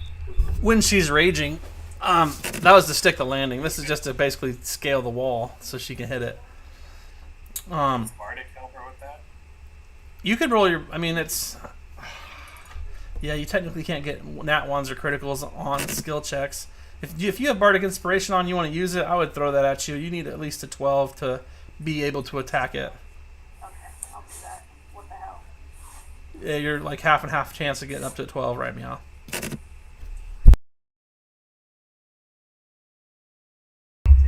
So that's Dungeon Master Inspiration. We're talking about from your Bard Inspiration. You add a D. What is it? 8 or 10 right now? I think it's D8 right now. So you just roll a D8 in the box. We add it, which was enough. So you're able to get up close enough to attempt the swing. Go ahead and swing.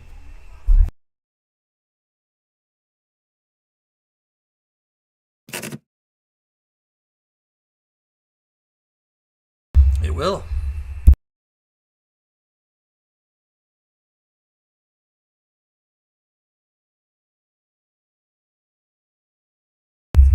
It's in critical condition.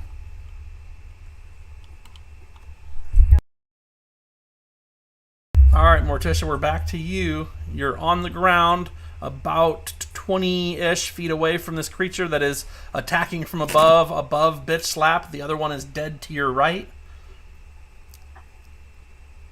Can I try a shield touch? Of course.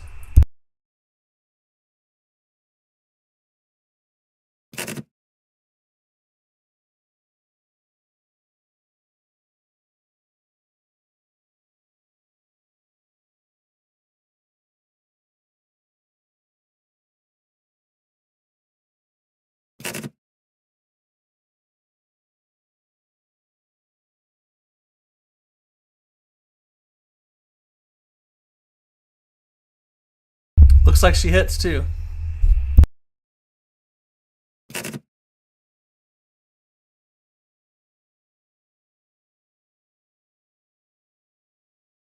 Oh yeah, it looks like 10 damage. Okay. It is still alive though.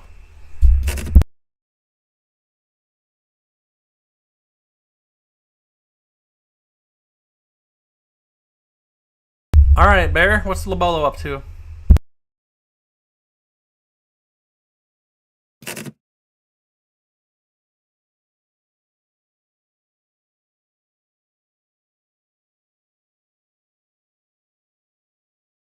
Yes, please.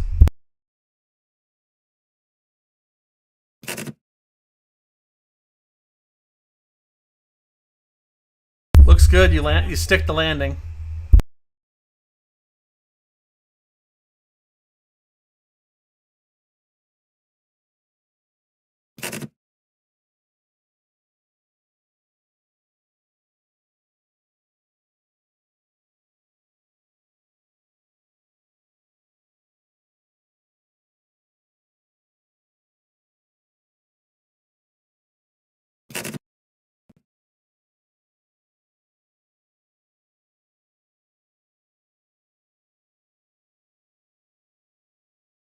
It's not dead yet.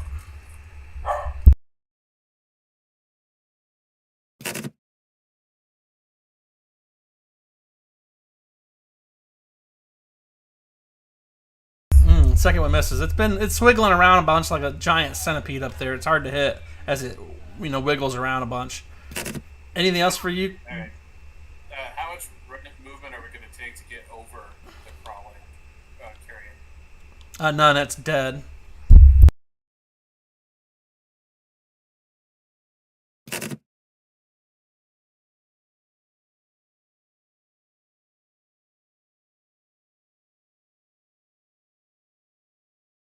All right, Aram.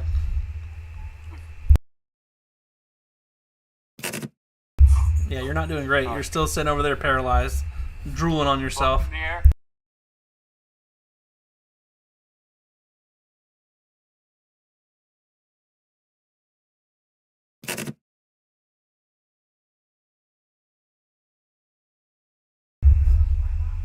Centipede, don't let me drool on you. What, like Facebook, bro? If I smack him hard enough, will it snap him out of it?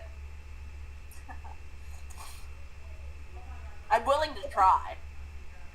Yeah, I bet you would. It is Karen Color 11's turn. It's fighting Bitch Slap. I'm going to go for a bite first. Dave, did you miss the question? What? Genevieve asked if she slapped me, can she knock me out of it? She's welcome to try. Great. Totally was a joke, but I will try. Well, the carrion crawler attempts to attack Bitch Slap. Squiggles down just into 10 foot of her, and then swings in with a tentacle and tries to bite as well, and then crawls back up to above. And Genevieve, you are up next. You see your dear friend Bitch Slap engaged in mortal combat with this giant centipede-looking thing. I can always slap Aram later. Can never get enough of that. True. Is Bitch Slap raging? No, Okay. she's out of those. Then I'm going.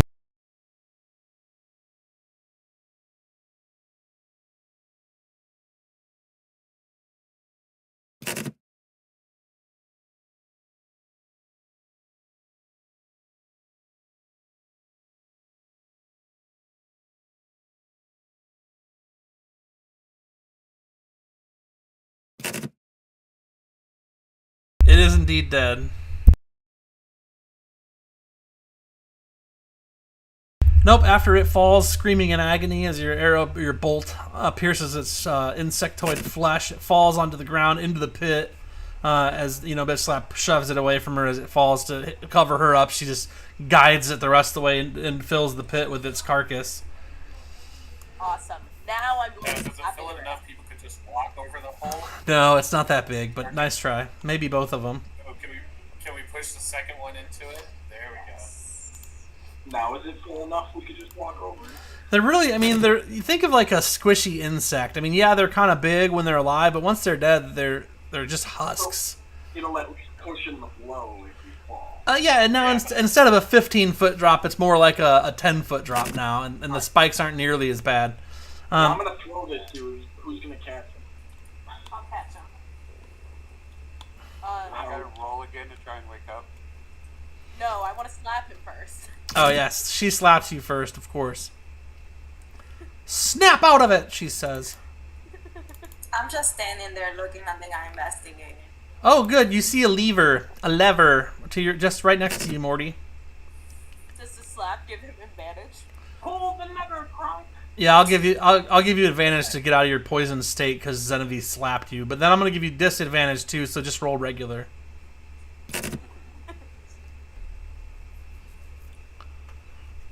He does not like the poison.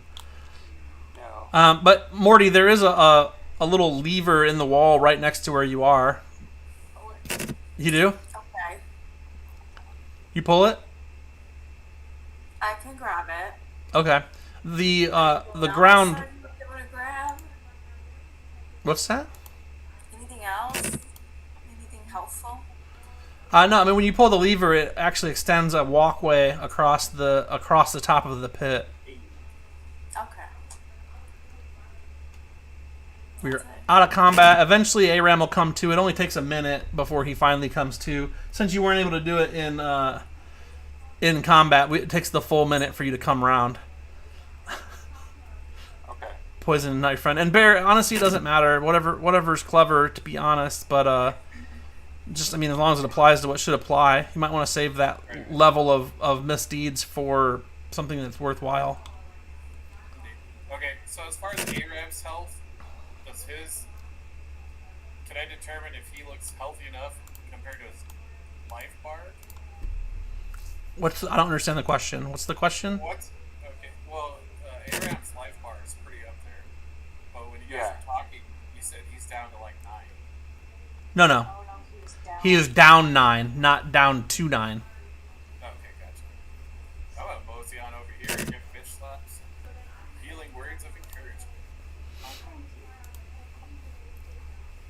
They're gonna be level 1s. I'm going to pick up Gilfred and walk across the walkway with them. So are we just carrying this dude, or what? Yeah, at this point, I'd say, grab him by the chains and just start dragging. Pretty much.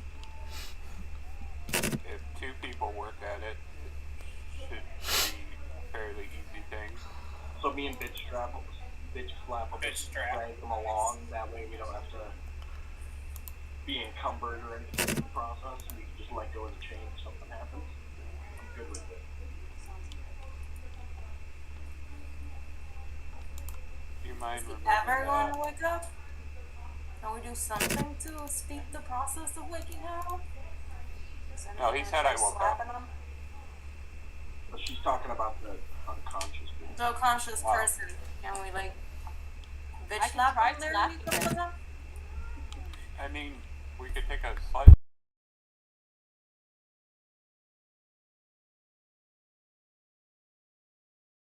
I didn't hear it. We could gently lure him in the hole.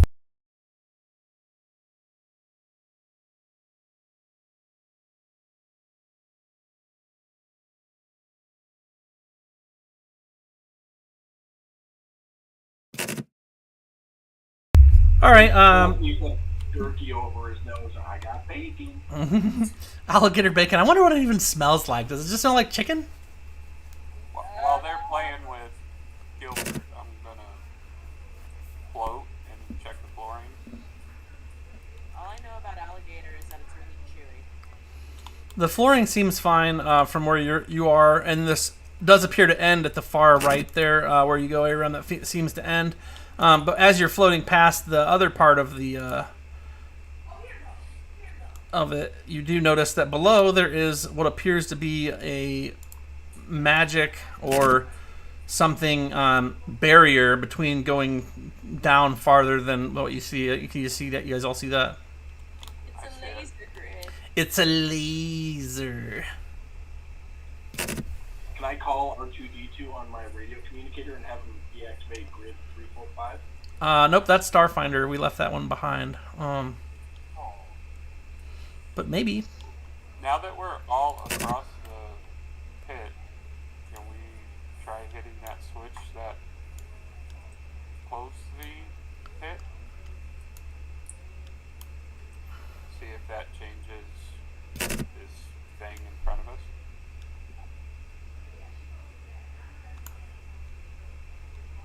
That was a call.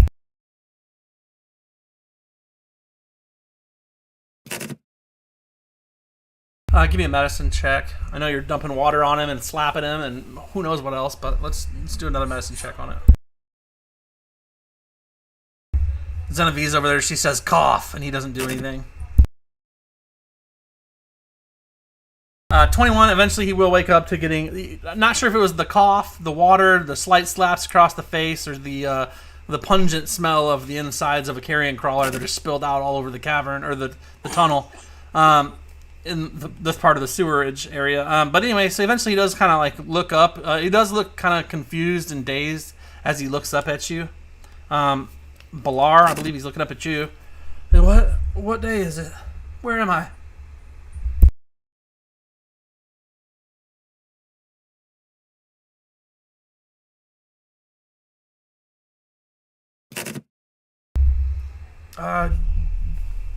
What in the sewer? Why am I in the sewers? Who are you? My head hurts so much. What is happening? Why am I in the sewers? Why have you brought me here? What is going on?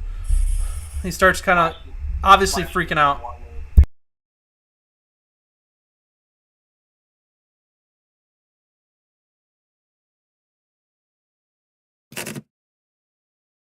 I was packing the carriage.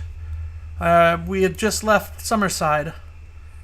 And then I woke up here with you standing over me and guts everywhere. What is that smell? What is going on? Xenobi just smells bugs.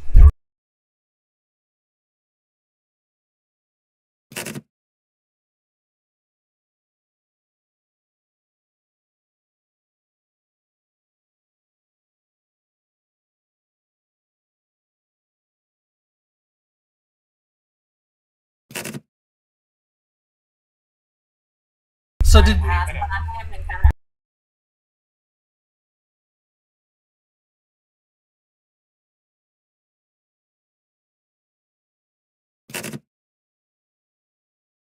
of so many questions. Who are you people? Why do you have me in the sewers? We're here to help you. It's gonna be okay, but we need to try to figure out what's happened so we can help you better and make sure you're not in any danger of any kind. Is there anything you can please tell us? It will be really helpful. But you're safe. That's all you have to. He's like rubbing his face and his eyes. And why am I handcuffed? Why have you kidnapped me? I was getting the carriage ready, and now I'm here in the sewer with you. What have you done? Who are you people? He's definitely getting on the edge of freaking out, about to make a beeline to the left over the illusionary Well, we have to train. handcuff you because we knew this was gonna happen, so we're not gonna.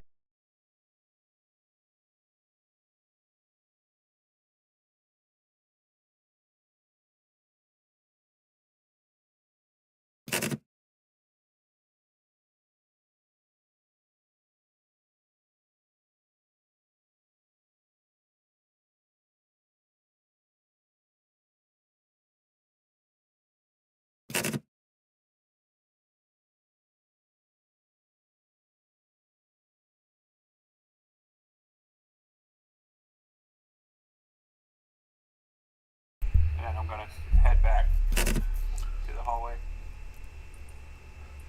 Who was that half-human? Why was he talking to me? Who are you people? I'm not a half human. Where are we? Okay, you need to stop talking because otherwise I'll make you unconscious again. Like, you just have to relax and trust me. Please. We have stuff to do. We have to go to the other room. You're not giving us any information at the moment, so please just stay quiet, stay in this corner, and we'll be back. I knew it. I've been taken by bandits. There's no reward for me. I'm but a man. I'm just a servant to the... What is going on? Why am I in the sewers? Who are you people? Are you going to eat me? He looks directly at Morticia because, you're a dragonborn, so... Yeah, and I just look at him and I'm like, are we gonna stay quiet or you wanna go to sleep again? Please, group, help me around here because I'm about to put him to sleep in 2.5 seconds. Can I pretend, like either by deception or performance, to act like I'm casting a friendship spell on him? I'm just acting. Deception or performance, I think either could be argued for.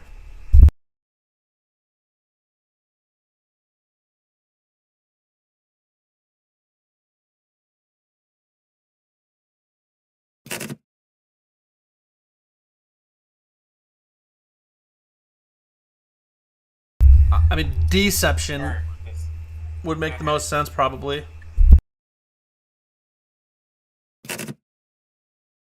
So I guess so mechanically, or like in the rules is written, the friendship spell is a spell that causes friendship.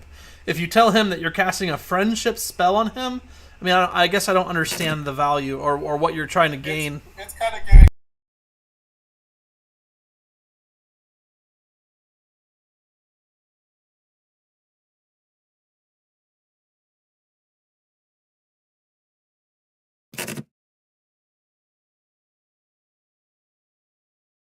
Not be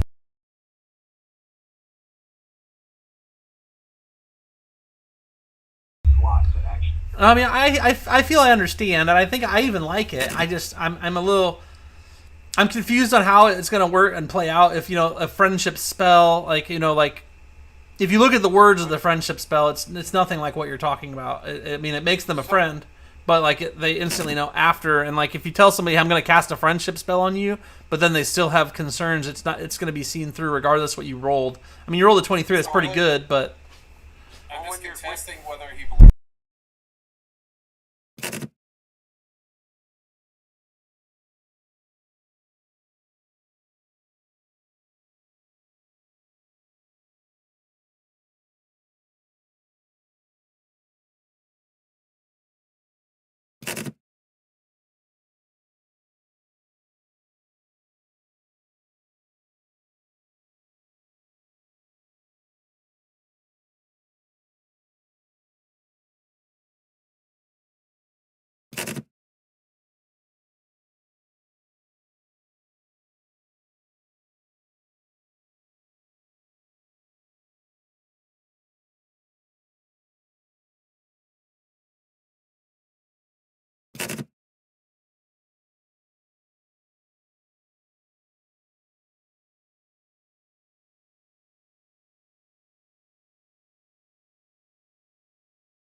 I really don't want to deal. And I stare at him. Like, I don't know what this is all about. I just want to get back to work. Everything is going fine. Well, I won't be in your way. Can I just go? Just let me leave. I just want to go. Well, you can't go because there's a giant hole in the floor. It looks fine. What do you mean? I know it.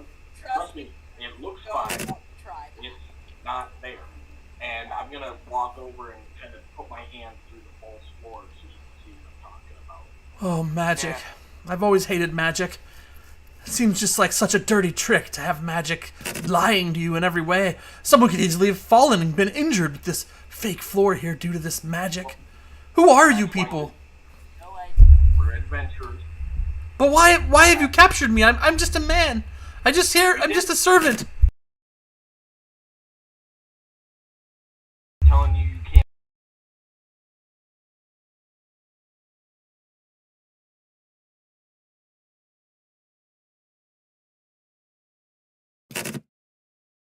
Flask of water.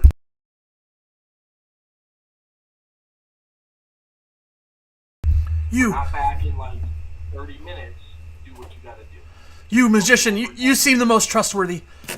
Are they lying to me? He says to Lobolo. Magic is gonna sing your life.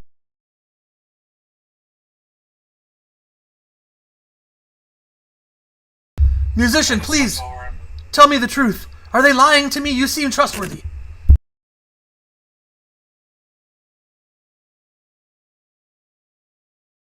Musician. Musician. Gotcha.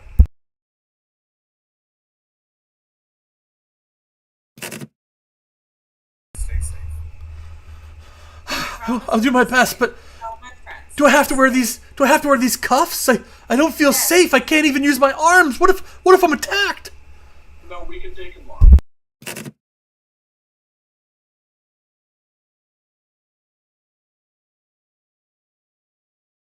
Okay, give me a roll. I feel like Morty's over there like huffing and puffing. Like I told you to leave his fucking handcuffs on. Like, Good news for Morty is that you weren't able to pop the cuffs with an 11, so you're still over there wiggling and diggling with him as you just mean mug him a little bit. Would you get advantage if I like held the cuffs still for her while she worked? Sure. Why not? Not canonically, but we'll. I mean, sure. We'll do it again. Oh. So it's just they're a little older. These manacles aren't like you're used to. They're not the average manacles you've been popping in your day, and it is tough. You're struggling. Is there anybody else that wants to attempt anything? He appears to be looking at you as you're doing it, and he watches and he hears the clicks and the clacks of you trying to get through his cuffs, and he's just kind of staring at you as you do it. He seems pretty nervous, but it does appear that he trusts Lobolo more than anybody, but he's not friendly to. But for some reason, he thinks that he might be telling the truth. That's what your role got you. I'm gonna give him the whole. Okay, man. Look, locks are complicated. I'm not sure what to do there, but your hands are free. You just have a chain attached to one arm. And here, you can take this just in case. And I'm gonna hand him that old dagger I found last week on the tourist buys. Like, I want this back when we come back for you. Keep it just in case you spend yourself over in the next week. Okay, what's up, Shenanigans? Thanks for stopping by. So you give him an old crusty dagger to use, and he's still cuffed. Like he's not uncuffed. Like he's not unlocked his manacles. I'll give her another chance at it though. A manacle on one wrist. I gently put my hand on him. I look him in the eyes. I smile. I say, "Buddy, you're going on an amazing journey." And I turn him into a turtle. No. Take my Yes. dagger back then. What's my? I fall to the ground. He drops the dagger. Clink, clink, clink, clink, clink. What's my save against polymorph?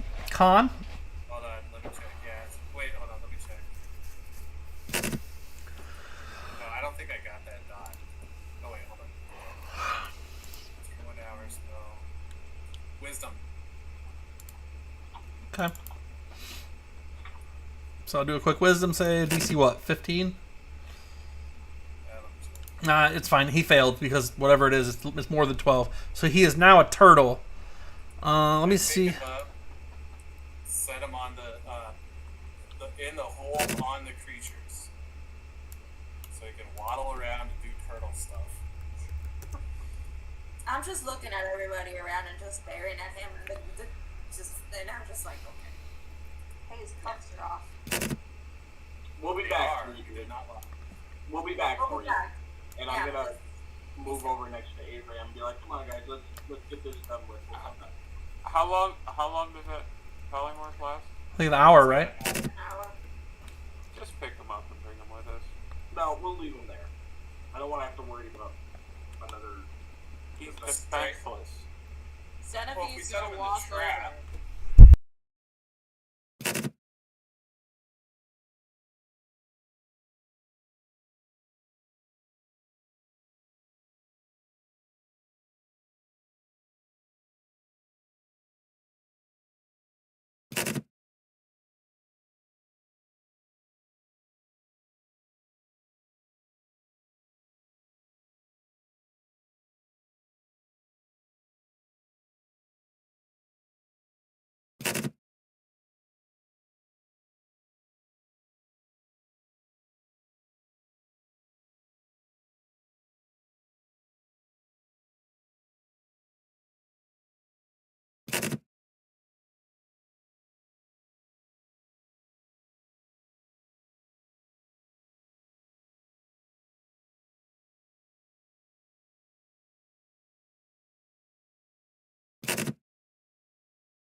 Son of a bitch. All right. I know.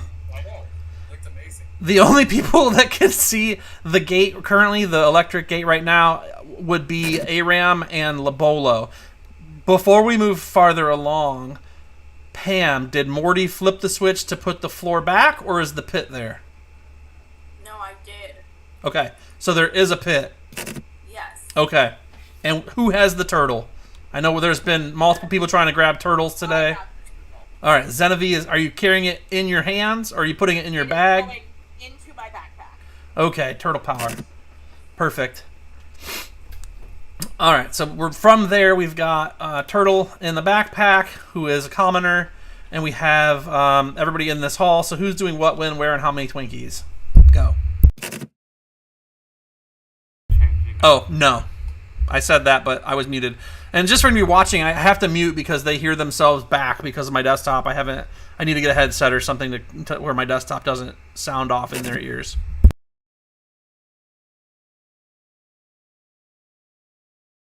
Yeah, send me the link.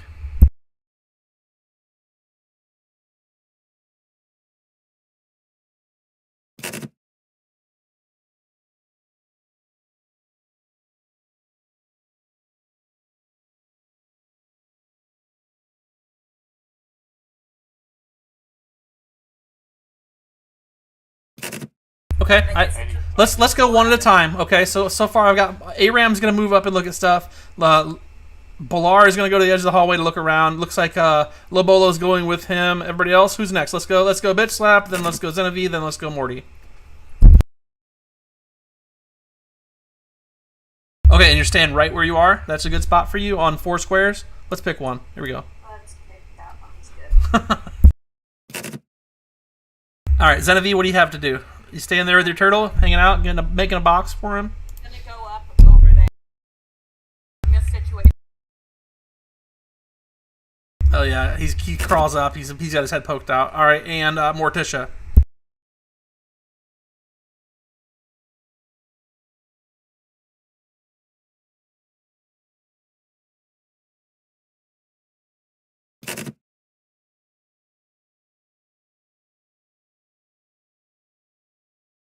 Okay, perfect. So through the portal with the a current going through it as a gate, you see a large arcane symbol drawn on the floor, and it opens into a kind of larger room. You're pretty sure that the room itself does not have an exit from it.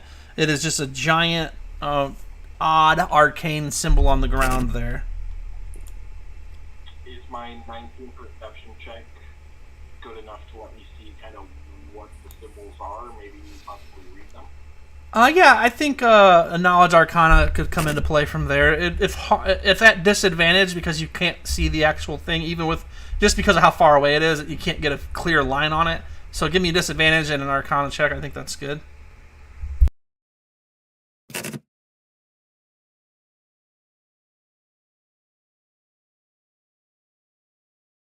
Before we do our arcana check? Well, he already did a perception of 19 and pointed it out to you guys, so I'll let you guys eat off of his plate with that one.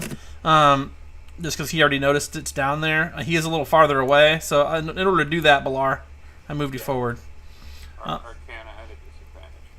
So after I give up on trying to read it or understand it, as my arcana is my arcana.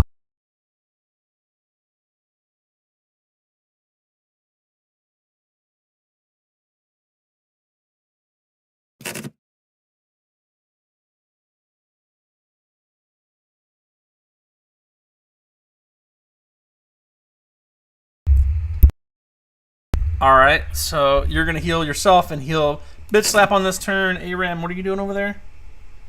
I did an arcana check. Of a 15. At disadvantage. Sure, a 15, I will give you that it is some sort of enchantment spell. Laser that's in front of us, are they...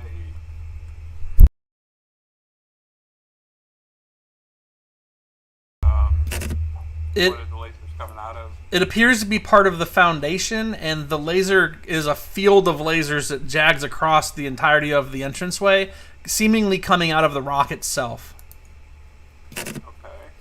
There does not appear to be a switch. There does not appear to be any magical writing, and it's a continuous laser etching across there, guarding this room from entrance. Throw the turtle into it. See what happens. I have a sneaky suspicion I'll know I what. got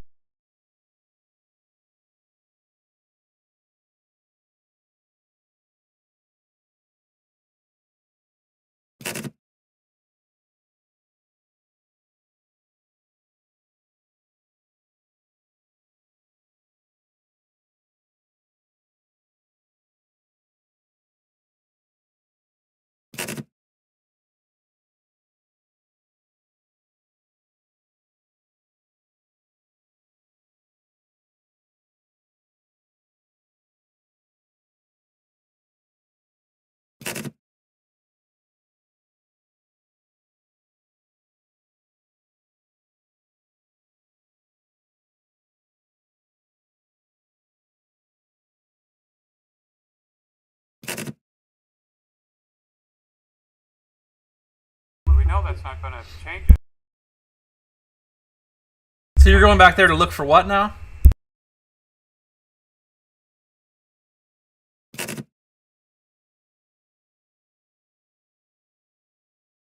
Nothing has changed.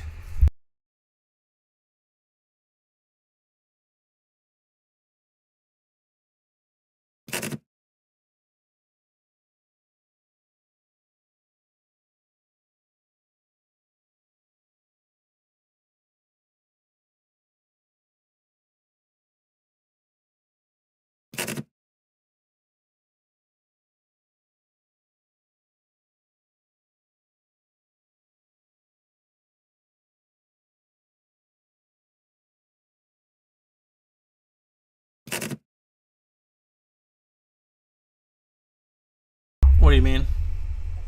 Like, I noticed there seems to be a little break in the wall on the other side. Can I see that from here? Oh, sure. Yeah, there's an obvious door over there if you look hard enough. It is pretty far away. It's at the edge of your vision as an elf, but... Okay, well, my main reason for bringing this up is because if that wasn't a door, if it was a wall, I'd just tell everybody, let's just move on, leave. But now that I see that there's a door over there, I definitely want to try and get us through this to go see what's through that door. Has anyone tried like touching the barrier with anything? Yeah. No. Okay, great. Who has the crocodile jerky? some crocodile jerky. Balar, can I have one piece of crocodile jerky? Yeah, sure, here you go. She takes it and chucks it at the barrier. Okay. It hits the barrier, no problem, and fizzles, turning to ash as it enters the stream of electricity, and just doesn't even hit the other side because it's basically just floating in the wind. Fantastic. The lack of wind in the tunnel, but you know what I'm saying.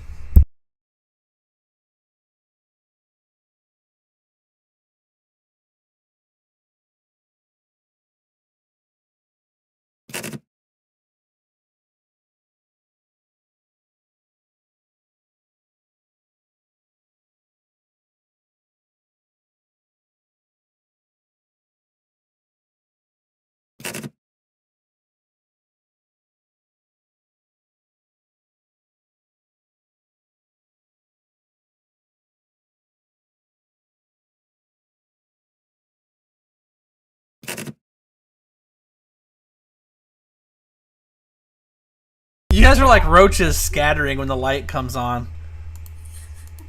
Oh god, she's gonna cast Firebolt! Are you gonna stand right next to it while she does this? Morticia, are you gonna stand right next to it, or what's your plan there? God,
Yeah, nothing. Yeah, just take your time. Just drop it in the chat box.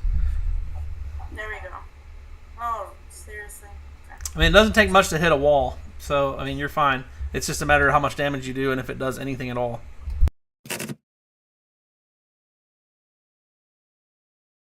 So 12 damage to it.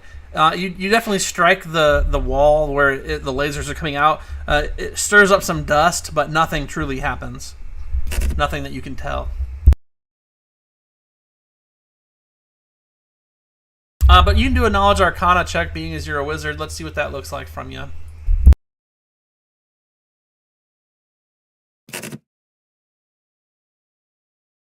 It's nothing like you've really seen. Your specialty does tend to lean towards undead things.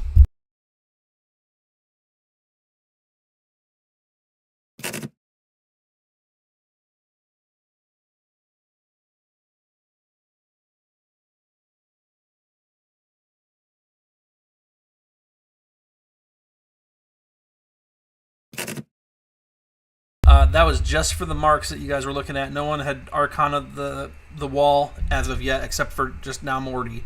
So you're welcome to. Wow. If you haven't Arcana the wall, you're welcome to.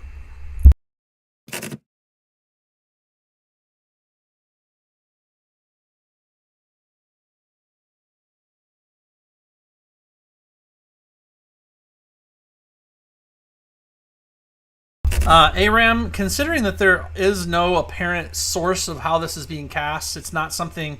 It seems as if it's almost like this whole area itself has been displaced with this weird incineration type magic.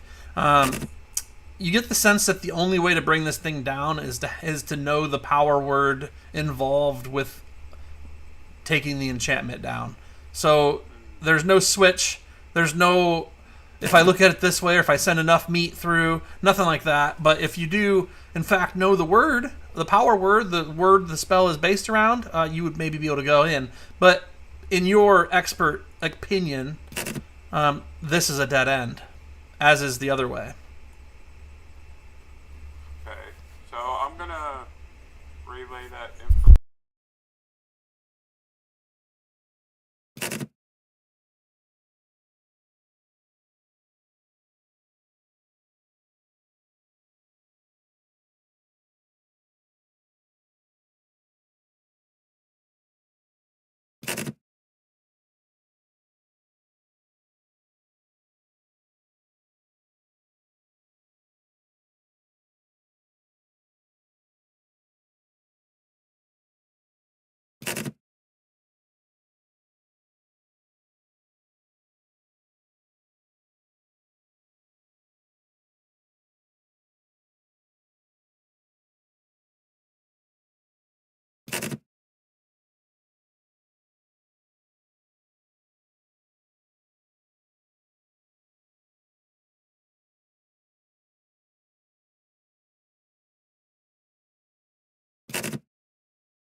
Last go.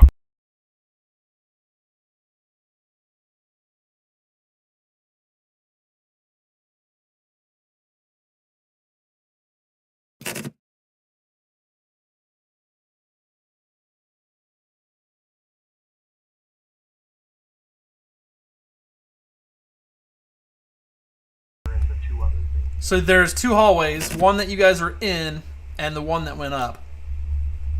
Right. And I might have that wrong. It was a shit show last time we played, but Well, the reason why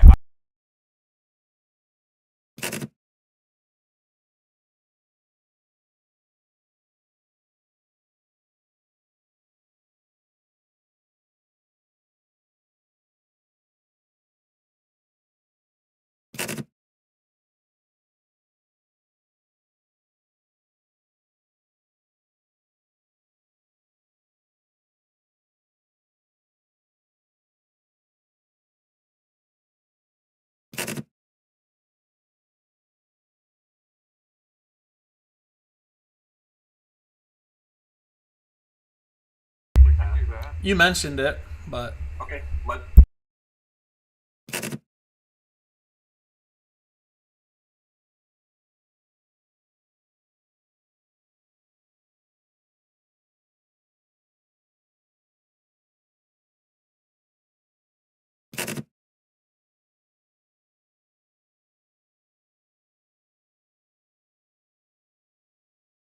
yeah. So investigation.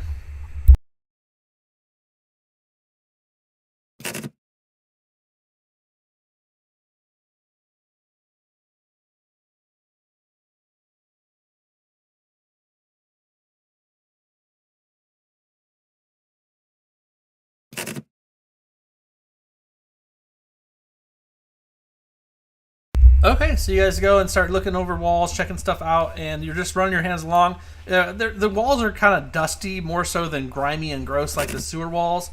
This appears to be kind of an older, what maybe once was considered a sewer, or it could have been a storage room. It's not got as much sludge as the room you guys came from initially, and it definitely isn't as bad as the sewage pipes that you came through above you guys some. There are no apparent illusionary walls in this area. When you're feeling, as you guys feel around, no one comes across like a hole in the wall that you can walk through or anything like that. The stones, as you look them over, do appear to be a little older than the sewage above. Are they older than the temple that's in underground? Possibly similar age. It's hard to tell because you're not really a stone worker, but it's a well made, possibly some kind of dwarven make, something along those lines. But it does give you some memories of the giant, water bowl room.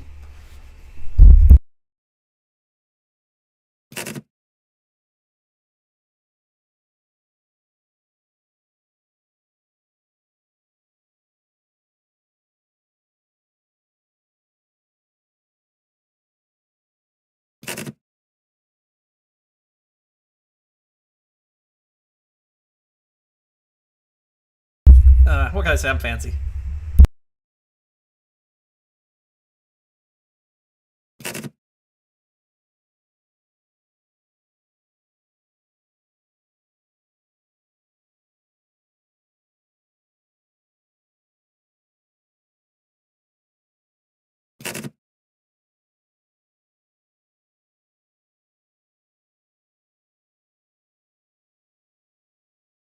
Yes, you're right. There is a. That's right. There was a tunnel to your left of where Balar is right now. It was about 50 foot of no ground, and then there was a closed door on the other end. You are correct. That is canon. That's real.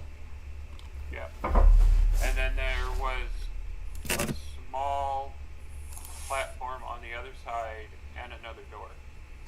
No platform, just a door. Though there's no floor involved. Okay.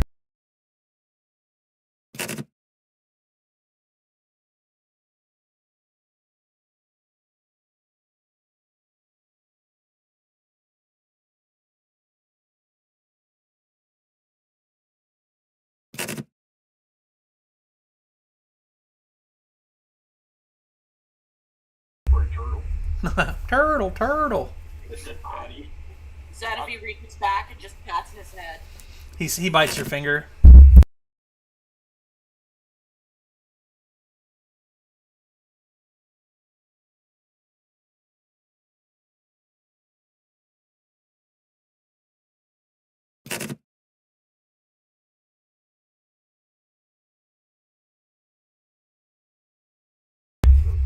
Sure, no, absolutely. So let's start with you, Balar.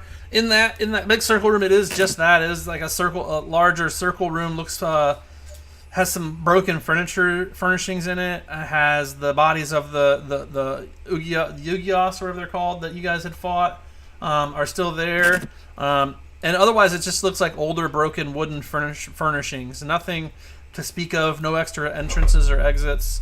And then, as far as the rest of you guys go, you're standing in the tunnel that came in from the sewers.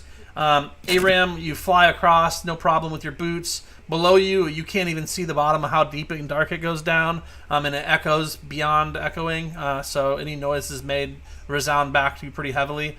You get to the door, it is not locked. It's actually slightly askew, and you notice on the other side mounds and boulders blocking the path.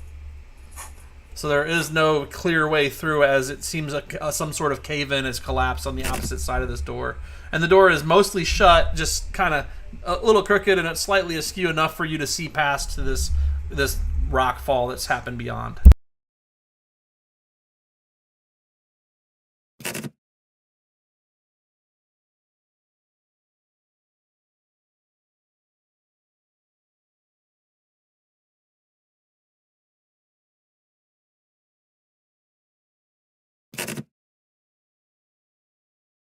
Kind of light the room up. It goes less than 5 feet, and you hit a wall of stones.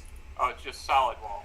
I mean, I say it's not a solid wall. It's a collapse. Like, imagine a bunch of rocks tumbled down and sealed it in. But there doesn't appear to be any way past them. I wouldn't say it's not a flat, solid wall, but there's a cave-in.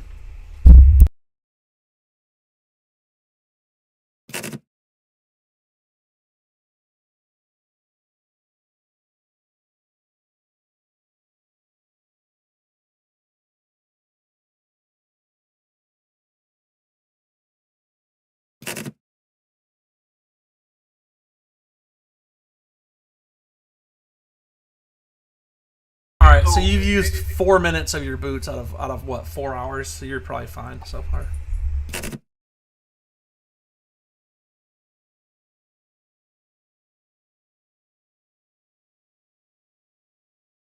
You mean the room with the giant water bowl? Yeah, the other side of the. Is that some? Would we know if it's directly up and down on it or not? No, I mean, maybe not. This is where you guys entered, that where I'm pointing that sewage pipe. That's where you guys came through to get into here. Okay. So just spitballing the idea out there. I mean, that circular room's got 2 hallways off of it. How are you guys feeling? Like, you feel like we need to take a rest real quick before we continue? Or are you good to go? Well, without having the lock or having the key to get the lock open to get through that room, I think we've pretty much well reached a dead end. Lock obviously is a word that we don't have. I mean, as we're checking walls and going through rooms, we can look around, see if there's any scrolls or anything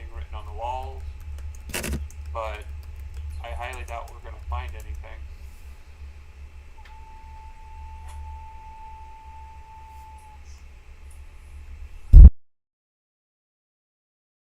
You said there was furniture and stuff in that room, but I didn't see like any papers, containers.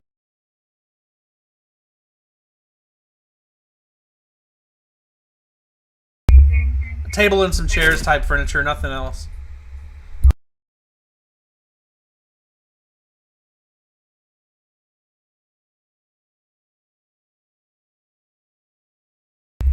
Out of the one in the main chamber, or the one that's where the people. The first one, yeah, you figured out some sort of teleportation circle. I'm gonna sound crazy right now. Can I invest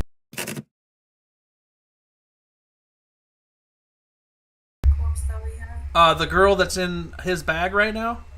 Yeah, the only corpse technically that we have. Oh, you have. Yeah, they have multiple corpses. The only one that your character knows about, though, absolutely. You just have to talk to him about that. From this area.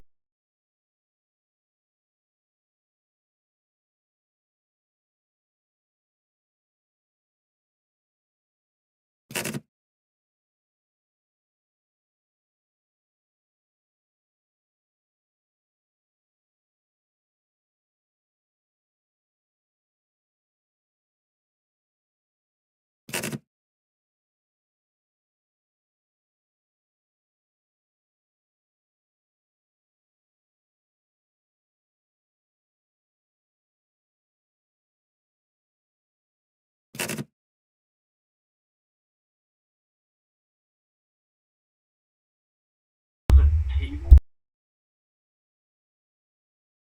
Yes, there is a small table in that room with the teleport glyph. They were both chained to it and sitting in there.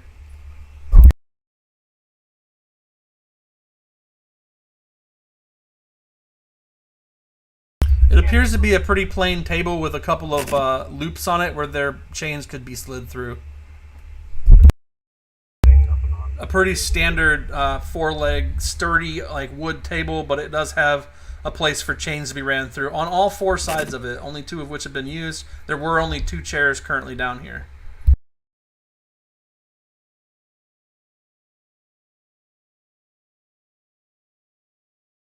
Okay, well,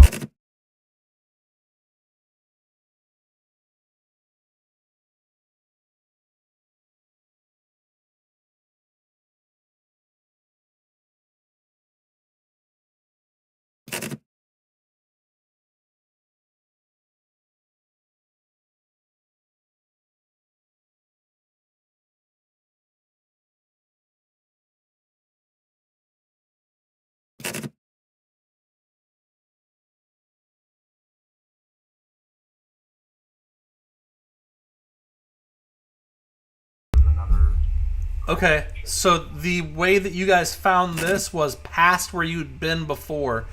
You had found the fountain entrance is above that circle room you guys were in with all the water in it and everything. The old temple to Selene or whatever her name is that temple and exit was above that room. Before, you guys went down a hallway past that room and it was a dead end, but there was the rat folk captured there that they were siphoning blood off of and using his energy to create the strange abominations, the abomination rat folk type creatures. And then past that, there was nothing. The earth shake broke that nothing exit there and cracked open to get more sewage to this area. Does that make sense?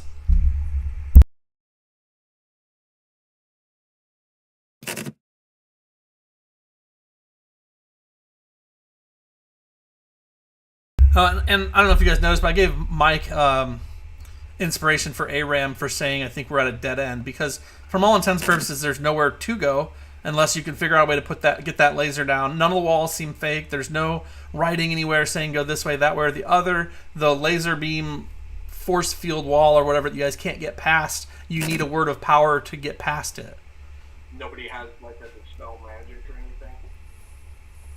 I do have dispel magic. And there is a chance that could work potentially, but there also is a chance that it couldn't, depending on what level spell was cast and whether or not it's actual magic or if it's science, because you don't know. But you guys would think magic because you're not. We don't have an artificer in the group. We want to.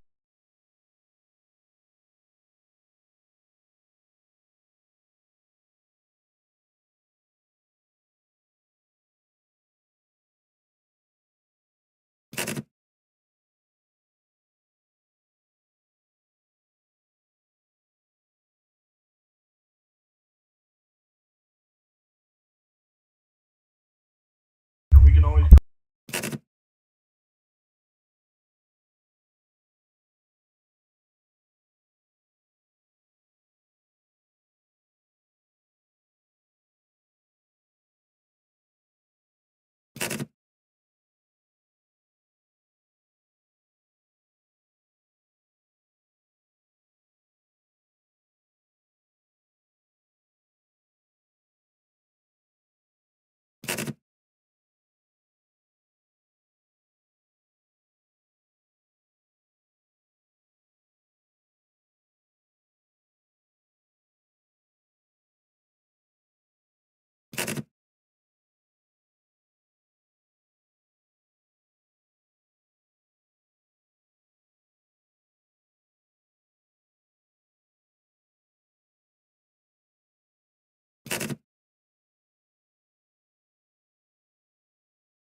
All right, so it sounds good. Sounds like the group has essentially come to the conclusion that you're at a dead end for now. You need to regroup and think. You don't want to rest down here because A, it stinks, and B, it's not the safest place necessarily, as you don't know what's coming around the corners. So you guys head back up to the fountain exit, and you guys exit. You have about 10 minutes left on the polymorph spell as you guys exit through the fountain. Unfortunately, go ahead and roll in perceptions for me as we are climbing up. I'm going to get you guys back to that room. You managed to get onto the ladder to climb out the fountain exit. Okay, so Genevieve, the first one was a 19, but Why did it roll 2? I'm not sure. We'll go with the 19. Okay. The Bolo's, that's not right. Whatever you did, Kelly, is wrong, or Bear is wrong. Yeah, it's not clicking through. Let's see if that's enough. It will. Just click and drag. There we go. Did it go? No. Oh. Mine's frozen right now anyway. There it goes. There. Nice. Alright, so 21 for Labolo. Move this because I can't see everybody's. 19 and 21 are the highest. What's the order? Who's going up, when, how, and where? I'll go up first. I'll be right behind him. Okay, so Flank is always. who's behind him? Aram? Yeah. Third? I can go behind. Okay. Morticia is third.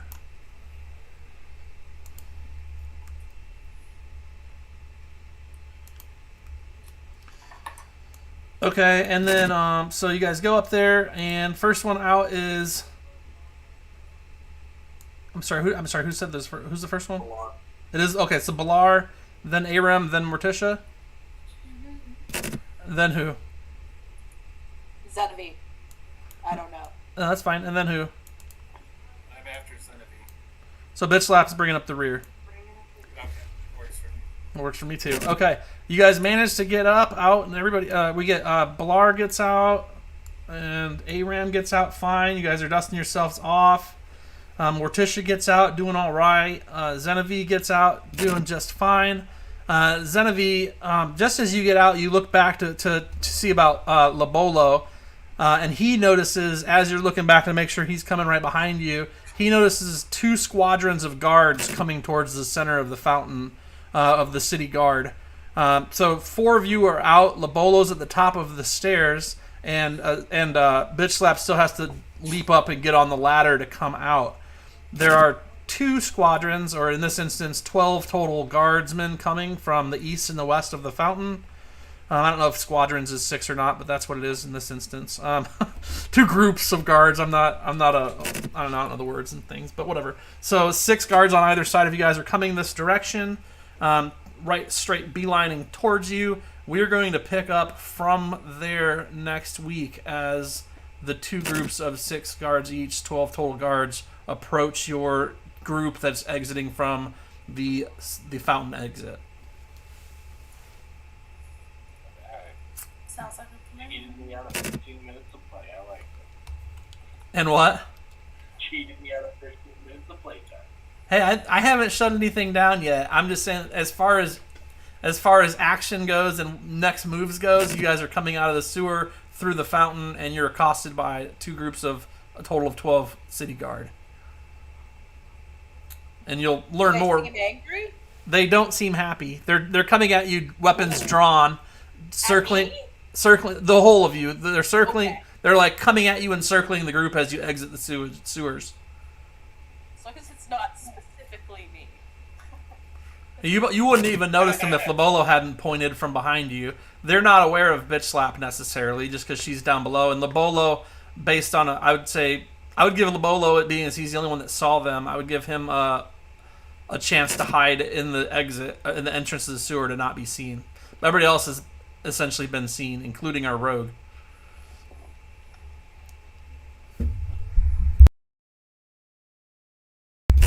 Dun dun dun! I know. I wanted to push it for 15 more minutes, but there's only so many ways I can tell you it's a dead end without further stuff. Like, you know. Yeah.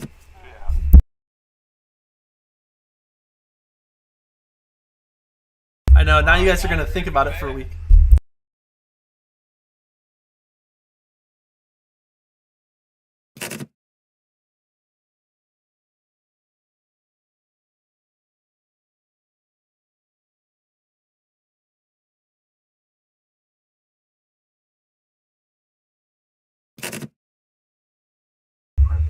I mean, you guys can discuss anything Dungeons and Dragons related. It's just a matter of nothing from beyond the sewer grate. Like, you guys had probably 10 or so odd minutes of traveling, right? Just enough time. Like, dude in the turtle pack has like 3 minutes before he's not a turtle.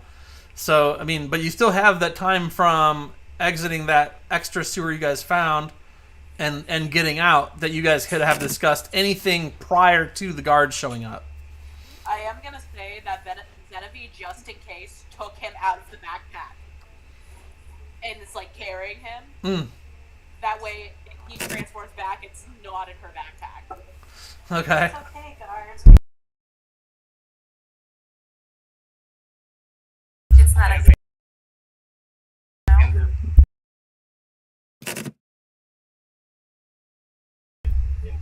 You can have everybody's possessions, just don't look in my small bag.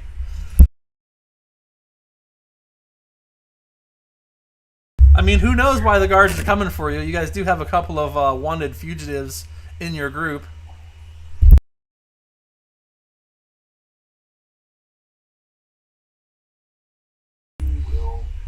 I mean, you guys are at least rested. That's good, right?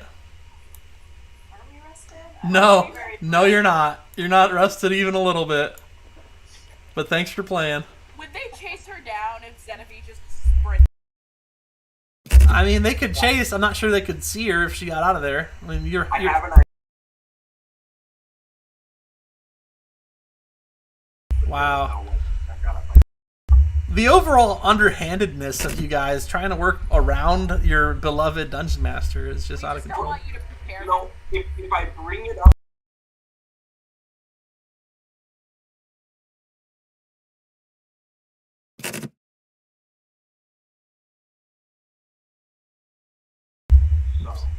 Like the 6 anti-magic stones they carry around for just such occasions. He's already Well, I'll be damned if I let you guys get one over on me. You're all in trouble for sure. Let's just say it and be real. No, I think it was fine. You guys did a good job this week, and I'm just glad that we had all our technical stuff actually work. Like the fact that Fantasy Grounds is back up and kicking. My computer didn't die on me. I've got the new overlay rolling around. I've got the collab cams working, and everything's in. I mean, I count that as a win in itself. So, the biggest disruptor we've had the last couple weeks for all of my games is that I've been working off an 8 gigabyte Microsoft Surface Pro or whatever, trying to run 8 programs, and yeah, that was not good, but we made it. But yeah, feel free to discuss anything else you guys want. I'm not going to kick you off. I mean, I'm also here for 10 more minutes and talk about anything D&D related minus the next steps of where you guys are. I think I'm good. Dane, I just got something non-D&D related I would like to talk to you about. Sure. I mean, we can wait and they can end this and we can talk for sure. Yeah, I'm actually in the same boat, but Okay, well then I'm going to cut the stream. Thanks for coming by and watching. If you did tonight, folks, don't forget to like, follow, subscribe, and do all the things on all the different different features we have there, like TikTok and Discord and YouTube. There is a Discord available now. If you want to join it, you're welcome to. There's some text groups and stuff in there that we'll still be able to utilize throughout time. But I appreciate you stopping in and watching tonight. I'll end this here, and we'll see you for Lord Z's Fantastic Dungeon Friday. Yes, Yeah. sir. Perfect. As of right now, I think it's still Friday. I'm still looking on